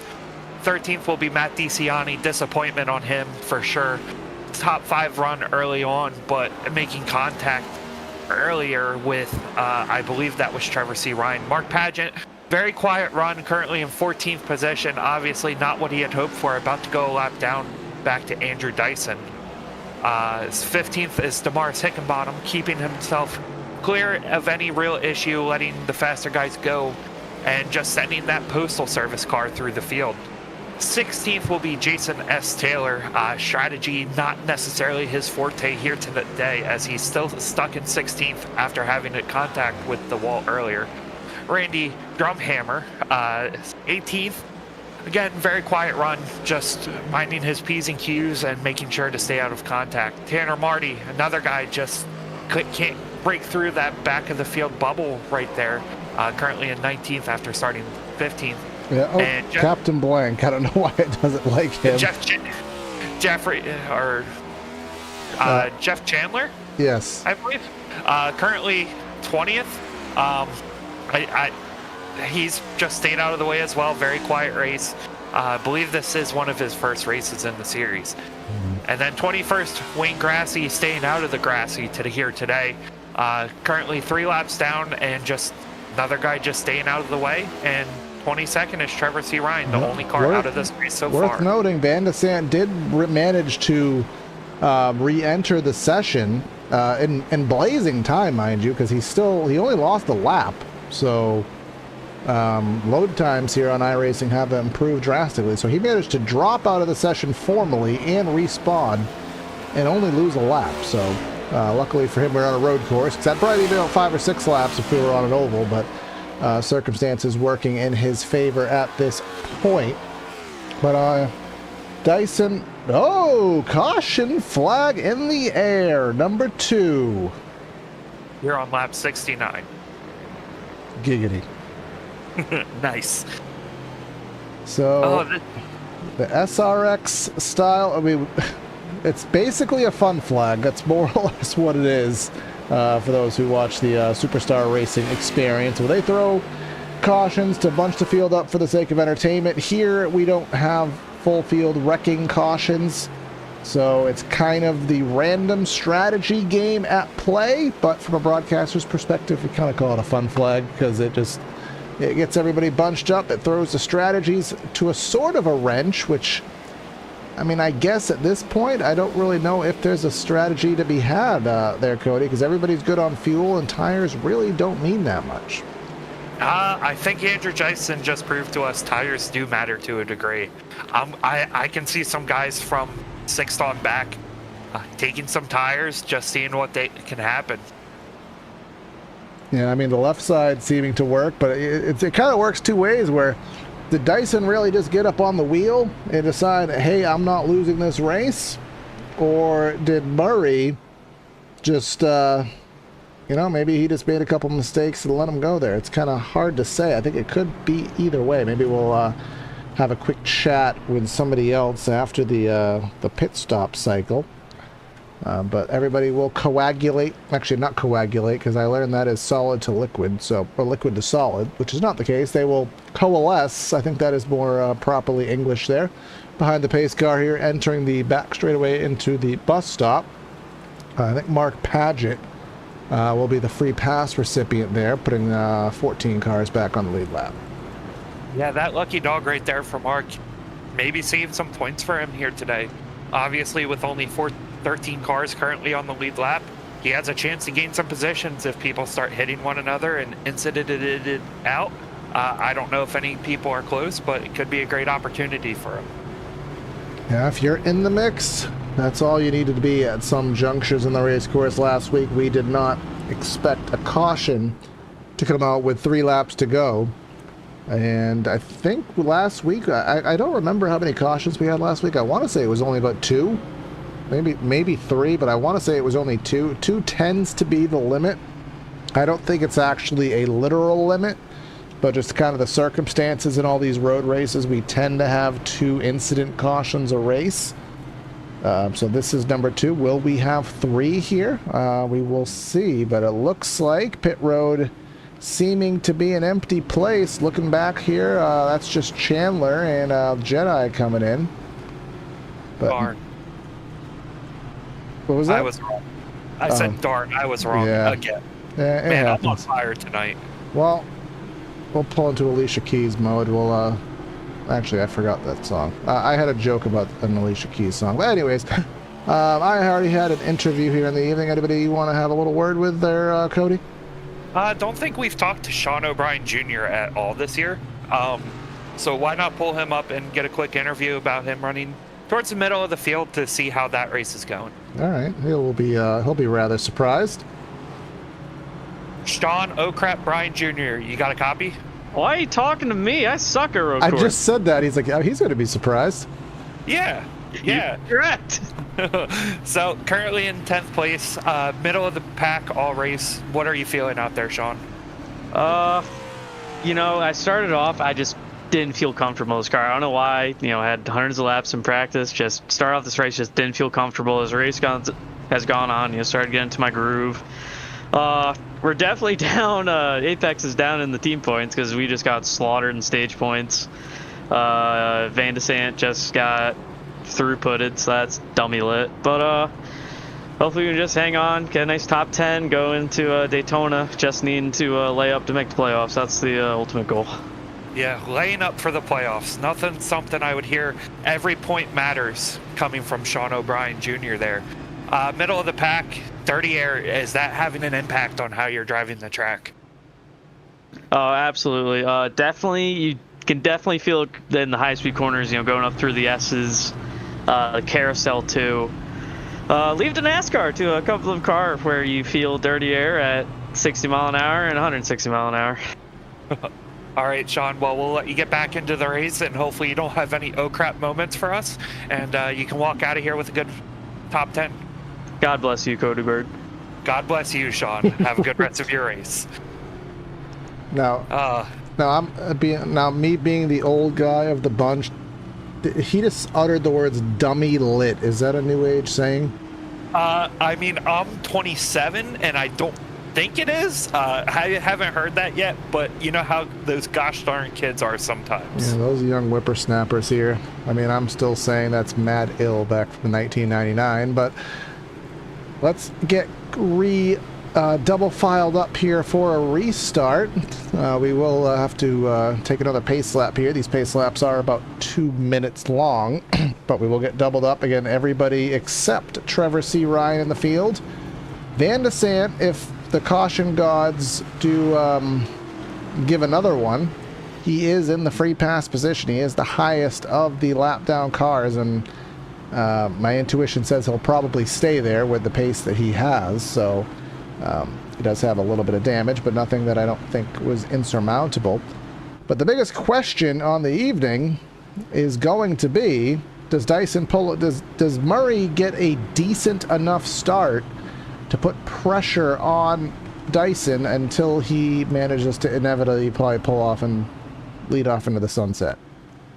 It's going to be tough to see, and it's going to be interesting with those left side tires on for Andrew Dyson. How are they going to react to a heat cycle? He's the only person we've seen take tires so far here today, and I'm not so sure how the heat cycle is going to play a factor. Yeah, we will see, because sometimes those heat cycles turn worse than just having old tires, but again, we are still kind of at a slight unknown. Again, the reason I didn't talk to Andrew Dyson in a mid-race interview is because we're going to talk to him later anyway, so may as well spare it. So, that's the announcer jinx right there. Hey, calling your shot. I don't think so. I've been pretty good. Andre has been really bad about jinxes, so I'm gonna salvage myself there. But coming through the final few corners here, it'll be 18 laps to go, which at Watkins Glen is really only about 19 or 20 minutes. It's pretty fast here. So this race and its waning stages, Adam Benefiel having his connectivity issues there. Maybe he's downloading a Nickelback song on LimeWire there in the background, causing some connectivity issues there. Hopefully it will cease and allow him to continue steadily here. But coming through the last corner here, pace car pulls off. We'll try it once more. Dyson in the Geico restart zone. Barney has the flag in hand. And let's see what we do off into turn number 1. Andrew Dyson gets another masterful restart there. Alex Murray flipping down to the inside, trying to get a run on Andrew Dyson. Not going to be able to, and Andrew Dyson's going to gap the field back out to about 4/10 there. Oh, we're wrecking. Oh, and, that's Gitter. oh. Yeah, that was not a nice hit to that inside wall there for Patrick Gitter. Top 5 run for most of the race, and already hearing John Delaney apologize. I believe John may have gotten into the back bumper and sent him for a ride. Oh yeah, that certainly is the case. Delaney got a little right-hand hook there, right front hook there on that as well, but I don't think Gitter got as good of a corner exit. Through the grass. Oh man, everything's going crazy right here. Is there oil on the track? Is this the famous 2012 race all over again? Let's see what happened to Benefield. Entering the braking zone. Is this a curb gone bad? Yes. Oh, and that's another great save right there, Corey. Well, we will we'll give. So this is now our 3rd. How did you save that car? Well, I'm just so daggone good. I don't believe Adam thought he would be back to 10th after that, but that's the thing on these restarts. The field's so jumbled up that any slight mistake can send you back through the field. Yeah, indeed the case, especially with everybody so tight on these restarts. But I mean, when I made that little Ricky Rudd graphic, because I've said that saying over and over again, am I gonna have to make it oh, we're wrecking. That's Dustin Hall into the S's barrier there. Damaris Hickenbot. Is it raining? Did iRacing release rain here for Watkins Glen? Is the track wet? It looks like I see a dark cloud over in the corner. All right, let's see what happened to Hall. He got maybe even arrow loose there off of SOB. But then what happened to Damaris? He's already in the wall. Let's go back a couple seconds and see what did he do.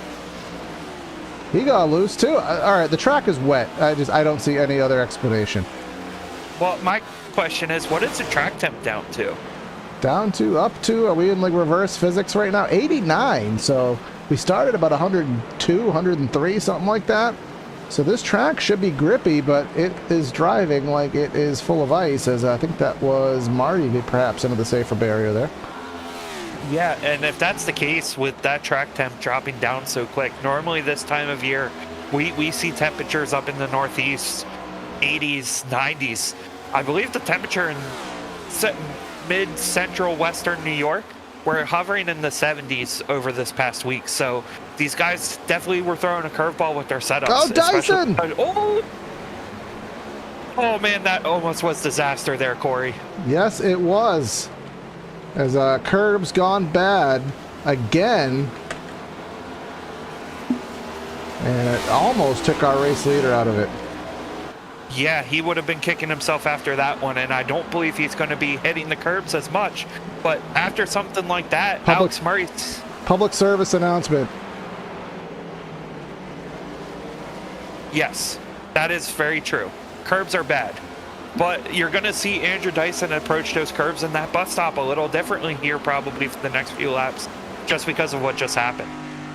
Well, that's part of being a driver, is you know what you have to do, and you make a mistake, but you have to be an anti-elephant. You cannot let that mistake stay in your brain. You have to get back to what you know you have to do. And speaking of mistakes there, Alex Murray did not get through the bus stop at all. The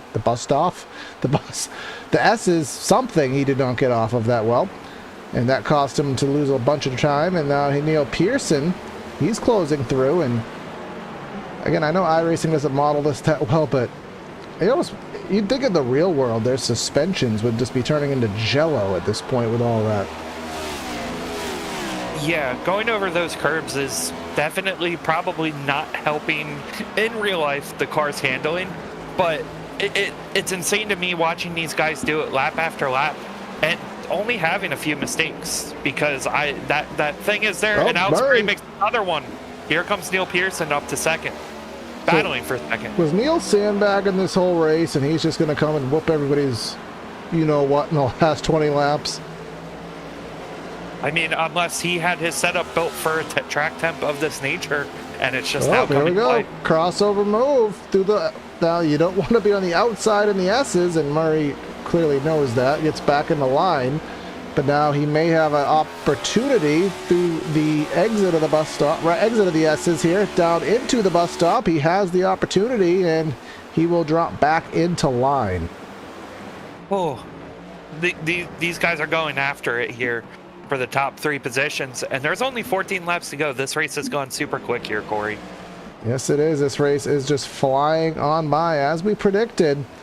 And Murray is right. He's still right to the back bumper within inches. I mean, he's going to try to do what happened with Dyson. Dyson kind of passed him on the outside and was able to set himself up to pass him on the proper side of the track here in the last corner. But I think Pearson may have saw that coming and played a little bit of defense there. Didn't allow that move to happen, kind of breaking the draft a little bit down the front straightaway for whatever value that may be worth. And a heartbreak for Murray, who kind of has doesn't have the winning car, but he doesn't have a second place. He's kind of like 1.2 here on the evening. He's that close, but just that far away. And Pearson, excuse me, I don't think he has a second place car, but I think the air could be enough that he may be able to hold off for a fair amount of laps. Yeah, it's definitely looking that way, and it's going to be interesting to see what happens now. This is the biggest gap probably since the opening stanza of this race, Corey, where it's about 1.2 seconds, and you can see the lap times right there. Almost a second up for Andrew right now through the top 5 on lap times. Yeah, you have to go back to 4th and 5th, and you can see RJ Root and Lucas Hoytsma running within a tenth or so of our race leader, which is very impressive there down in the 109 second bracket. You can see Gitter back there in 14th, only other driver to break that number. Now, this is kind of a clean lap for both second and third, so we'll see if their laps improve. Whoa, Pearson 2/10 up on his teammate there, 109.3. So everybody, the speeds here are lightning quick now. Fastest laps of the race are very close to being approached. Actually, Andrew Dyson, I don't know what lap it was on, but he set his fastest lap of the race down into the 108s, and I don't know the exact lap that was, but I have to imagine it was very recently. Yeah, that is an absolute insane lap time around here, looking at some of these guys going around this course. And the craziest part to me, too, where did Lucas come from, Corey? He was back in the 10th to 15th range. He's up to 5th. So he sees what's ahead of him for this regular season points championship and trying to lock it down going into next week. And he's not done yet, because he has, that's RJ Root just in front of him. Now, let's take a look at the battle graphic here. And that gap, about 0.8 of a second. And Hoytsma kind of breaking even last. RJ Root, I think he may have hit the safer barrier there. Let's see what the lap times are at 8, 2, and 8. So dead even there. So especially with the aero wash, that will hurt cases there. But either way, from the bus stop tire wall to a top 5 is a stupendous recovery there from the 07. Yeah, Lucas has been the guy this season that, me personally, I've seen the most progression with. Last year, he was the regular season point title with 1 win. This year, already up to 3 or 4 wins. So he's showing why he was in the Final Four last year and why he was the regular season point championship. Yeah, the part of winning championships is not just having raw speed and dominating. It's taking a race that could go bad or should go bad, and it's salvaging it. And if you can not even just salvage it, if you can turn a salvage race into a good race, that is just a sign of perseverance there, that you don't give up, you don't let yourself fall back when things go astray. You keep pushing at it, and you turn it, like I said, a bad result, which very well could have been the case, and you turn it into a genuine good finish. Yeah, and another guy that we're seeing, obviously John Delaney, he's up to 8th, and that's another great run for him, and he's up there for the points title for the season, and he's turned a race that could have went upside down real quick into a top 10.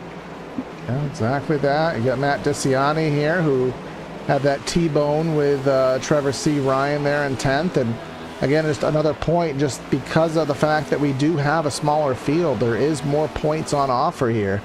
So a traditional, getting a wreck, you might finish 32nd. you get in a wreck here, you're still finishing between 10th and 20th, if not higher than that. So once we do have what we assume to be a bigger field next week at Daytona, you know, a bad race there, like I said, it could very well be in the 30s and have a much higher penalty. Yeah, and that's such a wild card going into next week. We could see any guys in the top 40 all win that race just with how drafting is anymore. I think next week you'll have, we'll be back with Carlos pushing the buttons and Andre, and I believe you, because Jeff and I will both actually be at Daytona, so I think you'll hear Andre, Cody, and probably some Carlos interjections there next week. And D2, because of the fact that I will be in Florida, D2 will not be broadcasted as of the time of this recording. So we'll be back with D2 in 2 weeks' time at, I believe, Darlington, as we're already pushing September, as this year is just absolutely flying by. And speaking of things flying by, Dyson now up to pushing 2 seconds, and you can see there in the background, Murray has even dropped off of Pearson by quite a margin. Yeah, this is definitely going to come down to the two Aussies. These guys showing once again while they're the biggest threats on road courses.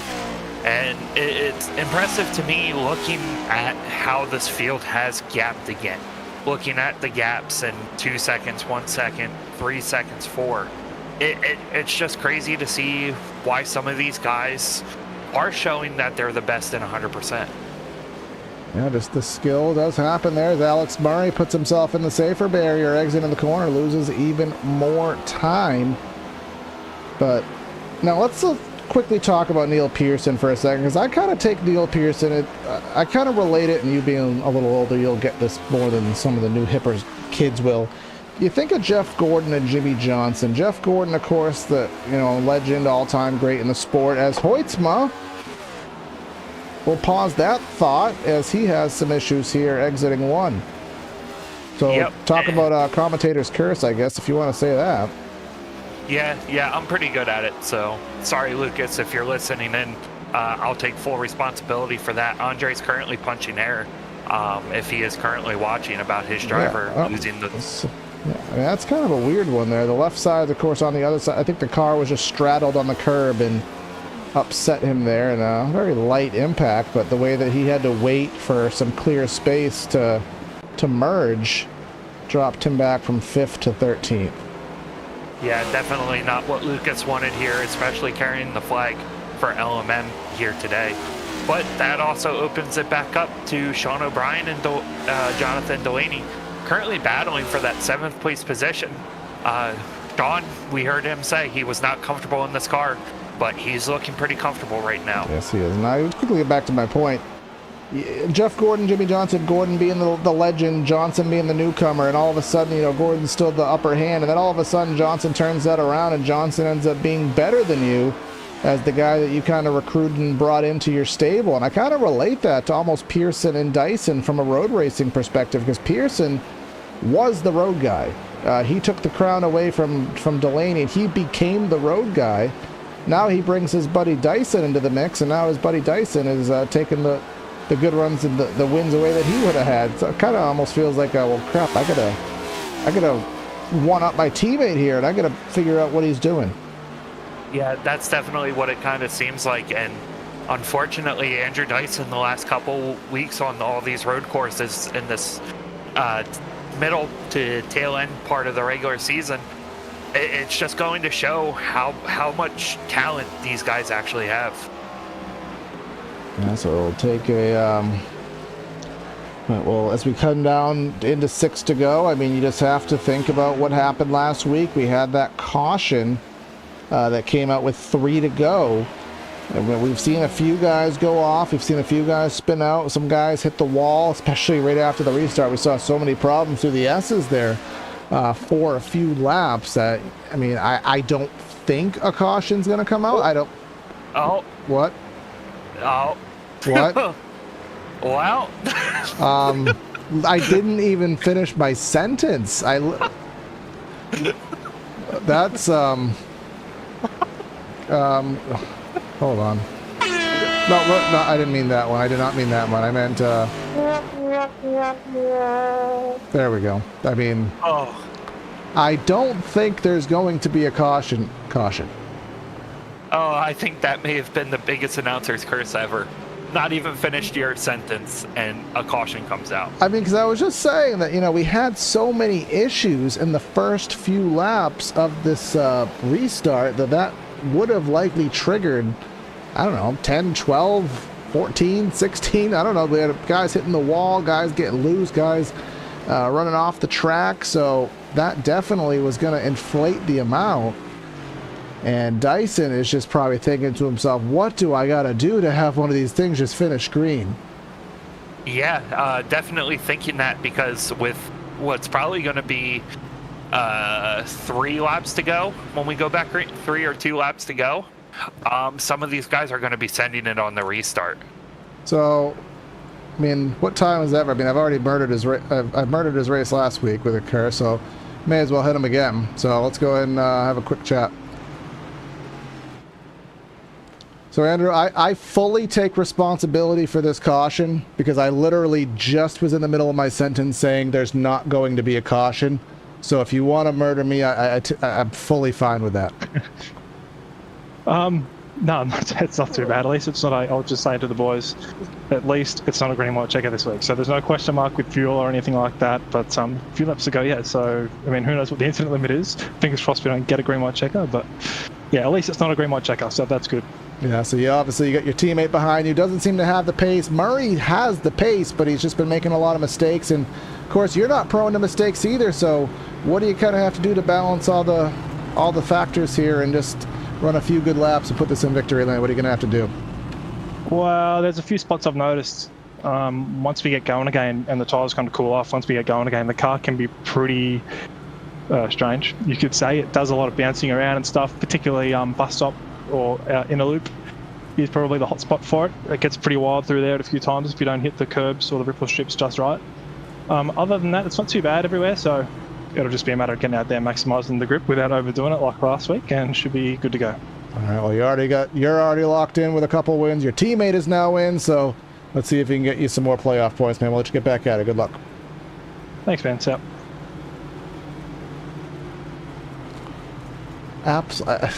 Yeah, I'm just going to have to go back and rewatch that one. I've never literally said it. This is not going to happen. Happens. So. Oh, that may have been one of the worst announcer's curses ever.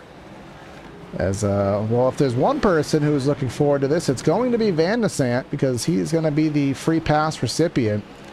And he has pace, and his pace is much faster than the 14th spot he will be running in. But the unfortunate part of being the free pass driver is you have to start at the tail end, so he's going to have to start behind Marty and Taylor, Drumhiller, Hickenbottom, Grassy, Chandler. So I would imagine those guys will probably play nice, but he's going to have a little work to do before he can start picking off the lead lap guys.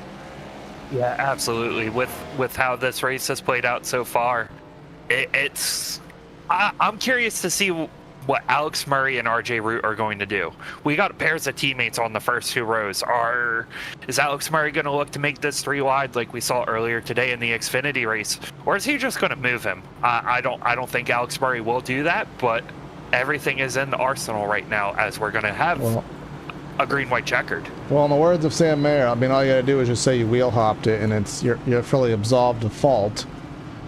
But the interesting part of all that is, if you did watch the NASCAR Xfinity Series races, Mayer was upset with Gibbs over the radio, and he made that upsetness known to his crew chief, and his crew chief basically said, we don't have any friends now. You got to, more or less said, you got to do what you got to do.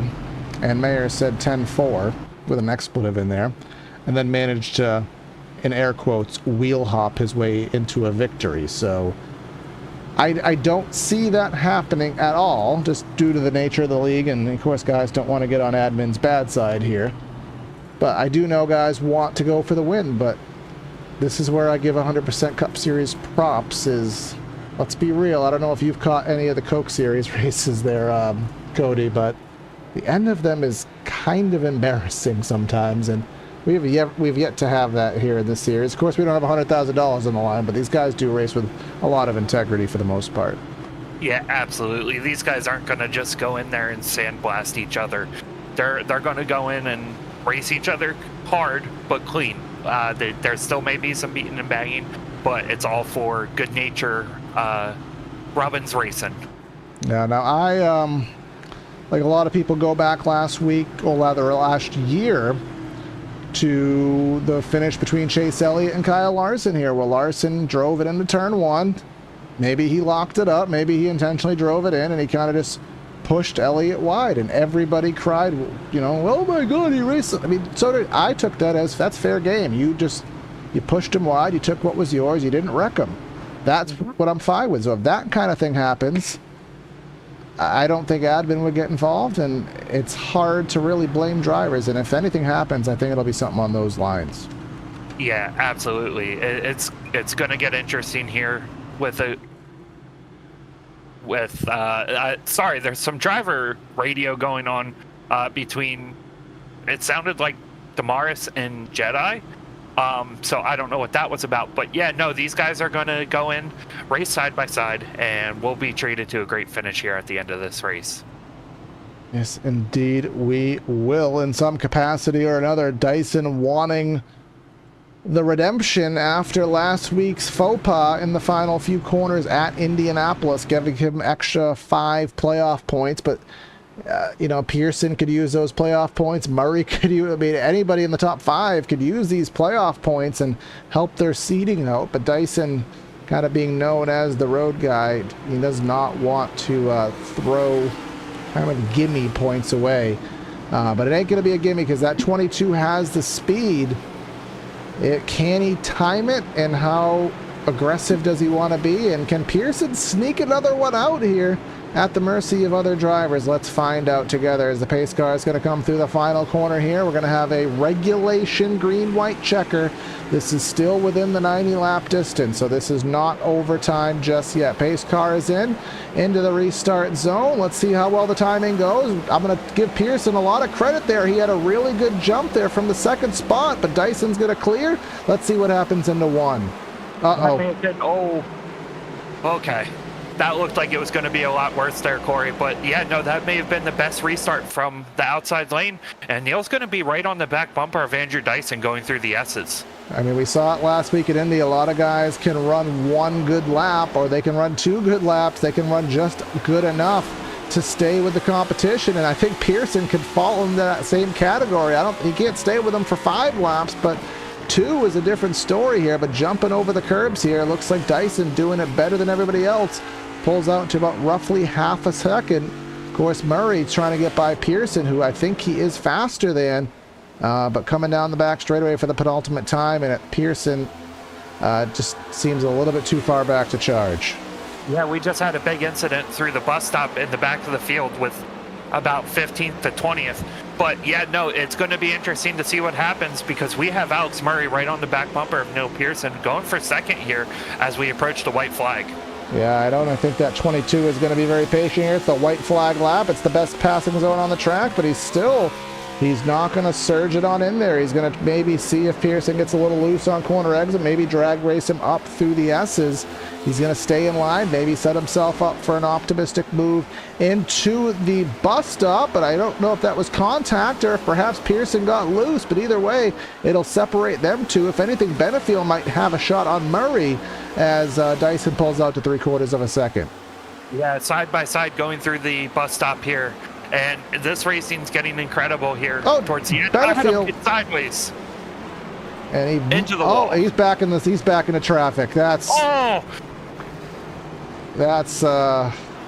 thing. But we come back here on the back straightaway here, and we saw our last turn faux pas cost him the race last week. I don't think he's going to do the same this week. The gap is 0.7 of a second. It was a 1-2 finish for the Aussies last week, but in reverse order. Dyson gave it away last week. He's not going to give it away this week. Andrew Dyson, dominating performance here, going to take the checkered flag at Watkins Glen. Man, that last lap there, I don't know what was about to happen, but Andrew Dyson, obviously the deserving winner here today. Yeah. As we see Matt DeCiani just trying to limp it home and finish this race. Oh, and more stuff going on. My goodness, we're going to have some stuff to dissect here. on this last lap. Of course, we know it started off with the incident there. We'll quickly go back to replay here before we start our post-race show. Started off through the bus stop here. Let's go back on replay, kind of dissect that last lap. Murray didn't get through the S's very well. That set up an opportunity for Benefiel heading down here into the bus stop. Curb hopped it, got loose, and he just backed it into the fence full set and kind of parked it right in the middle of the track. And I think that's why Schofield there was kind of having those issues. I think the engine just kind of gave out. Diciani probably was just topped off there. So I think, yeah, the engine's just expired. No, Diciani put himself into the dirt there. He may have had a broken toe link or something. Yeah. That was weird. And then there goes Schofield, just kind of stuck there. And he goes off. And then just something else must have happened to Schofield there, because the front end of his car was gone when he got to the start-finish line. Yeah, he must have been broken. And then, wow. So that was, yeah, and they're just, of course, debris cautions are not a thing here. So, but that last lap stuff aside, Andrew Dyson here is going to go ahead and burn it down here on the front straightaway and celebrate what I believe is third win of the season, his fourth, unofficially 4 wins, 3 count on the books after that Chicago faux pas. But he will celebrate here on the front straightaway, and while he does that, we are going to go down and give you the final rundown of results here from the Watkins Glen International Raceway. Oh, I don't know why they're transparent, but we'll fix that later. Andrew Dyson gets the win. Neil Pearson in second. Alex Murray gets the third. RJ Root with a fourth. John Delaney with fifth. Bobby Anderson sixth. Sean O'Brien thought he was going to struggle for a top 10, but he ends up all the way up in seventh. Hall, Gitter, and Paget the top 10. And it's partially broken. I can pull it up on my screen. Okay. 11th is going to be Alex Van de Sant. Nice recovery for him after losing connection earlier. Jim Schofield, disappointing, falling back to 12th after being in the top 10 most of the day. Matt DeCiani, 13th. Lucas Hoytsma, 14th. Adam Benefiel, 15th. Damaris Hickenbottom, 16th, 1 lap down. 17th, Jason S. Taylor. 18th, Tanner Marty. 19th, Randy Drumhiller. 20th, Jeff Chandler. 21st will be Wayne Grassy, and finishing the only car not to finish this race, Trevor C. Ryan, 50 laps down. That is our race here on the evening, and you know what? I talked to him a few laps ago, so he's probably sick of my voice, so let's go ahead and we'll give you the honors here, a victory circle here tonight, Cody. Let's go bring in our race winner. Andrew Dyson, this is Cody up in the booth. You got a copy? Hey, Cody, how are you? Good. How are you? Well, obviously, you're doing a lot better than most of us here. Congrats on your win. Obviously, throughout the race, battled up for that top spot. Walk us through that last restart with 2 to go. Yeah, so last restart, had to make sure I had a good start. Obviously, count down Neil and try and both maximise the front row advantage sort of thing. We're probably a little early on the break, down into 1, so I've parked Neil up a little bit, kind of got Alex a bit of a window to have a go at Neil, but they came out of there side by side, raced it up the hill and good to go. So after that, I just had to make sure I didn't throw off the road again, but typically I come out of turn 1, I was a 10th up on my best, and I thought, oh man, I'm going to have a go here. So I had a go at doing my fastest side, but this time I didn't throw it off, so that was good. Absolutely. Of course, second, or I believe that is your 4th win of the year, 3rd official win. Building some momentum here as we approach the playoffs. How are you feeling for your outlook here with 11 races here to go for the rest of the season? Well, playoffs mean, first of all, everyone brings their A game to playoffs, so that changes things a little bit. The second part is I haven't won on an oval yet, so I'm still trying to tick that off. But again, it's at the part of the year now where everyone brings the best to the table, so that makes it harder to do. But we'll be out there having a go, and Neil, Bobby, Matt, we'll all be out there doing our best. Even Jim, he's in there too, so should be good to go. Yeah, and you just talked about my next point. Joining a new team so late into the year, sometimes heads can butt. May have had disagreements, but it seems like DSR on full attack mode here, going for that team championship. So far, are you guys all running the same kind of setup, or is everybody different and you guys are just bringing your A game? No, we're all running the same thing. We're all working really well together. I mean, the DSR guys, Matt, Bobby, Jim, Richard, all great dudes. So we get along really well so far. I mean, maybe we say some dumb things because we're Aussies, but you know, it's all good. Good to go. We've worked it out quite well. And I can't say we've had a great year without mentioning Patrick Mooch, who got us into the series as well, and or got me into the series, gave me a spot in his team at the start of the year in NLR. So thanks to Pat and all what he did to get us started. That's working towards the team championship now with the DSR boys, and we'll just have to do our best and see what happens. Absolutely. Well, Andrew, we're going to let you go celebrate with the rest of your guys, and congrats, and hopefully we're talking to you again next week. Thanks, guys. That was our winner, Corey, and I'll pass off second to you, Neil Pearson. All right, Neil. Well, you didn't get the benefit of a teammate mistake here for back-to-back wins here, but you kind of showed some steam there and managed to hold off Alex Murray, who was right up there battling with Dyson for most of this race. You seem to not really have enough to battle him, but you stuck it off. What were you needing to kind of deal with those top two? They just seemed lights out here on the evening. They just had too much pace over me, so I just in that middle stint when they pulled like 9 seconds on me, I just kind of let them go, and I was a bit worried about the left front, so I just saved that basically most of that stint, and the cautions put me back into play, and I'm thinking, maybe I had just a bit better tyre condition than Alex, and he was quicker than me, but I was just able to hold him off once he made that mistake. Yeah, no, we were obviously talking about that. I know the road tire here on iRacing is a little bit weird where it doesn't matter, but it kind of does. And we saw your teammate there take left sides, and it proved to be the right call for him as he got by Murray relatively quickly there. How are the tires really kind of behaving here on the road courses? You talked about the left sides kind of wearing, so do they matter after all? I think it's more the heat than anything. Like, you really got to be careful of the heat. That's where we lose all our track, because we're doing like 8s after those cautions, which is just insanely fast. And then once you fry them up from going that fast, the lap times come back to you. But it's hard to say. I don't know if iRacing have fixed it yet, but I mean, Andrew obviously proved that tires did work. So, but also at the same time, this place is really, really hard on the left front, where Indy isn't.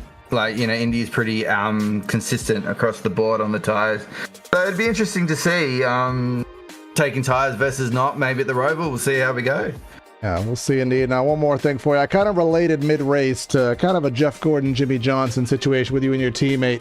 You were kind of you kind of took over the reins as the road course guy last season, and now you brought your teammate in here, and now he's kind of sweeping the floor. Is it kind of like some friendly competition of, hey, I want my crown back here as the King Aussie, or how's that team camaraderie working here on the road courses?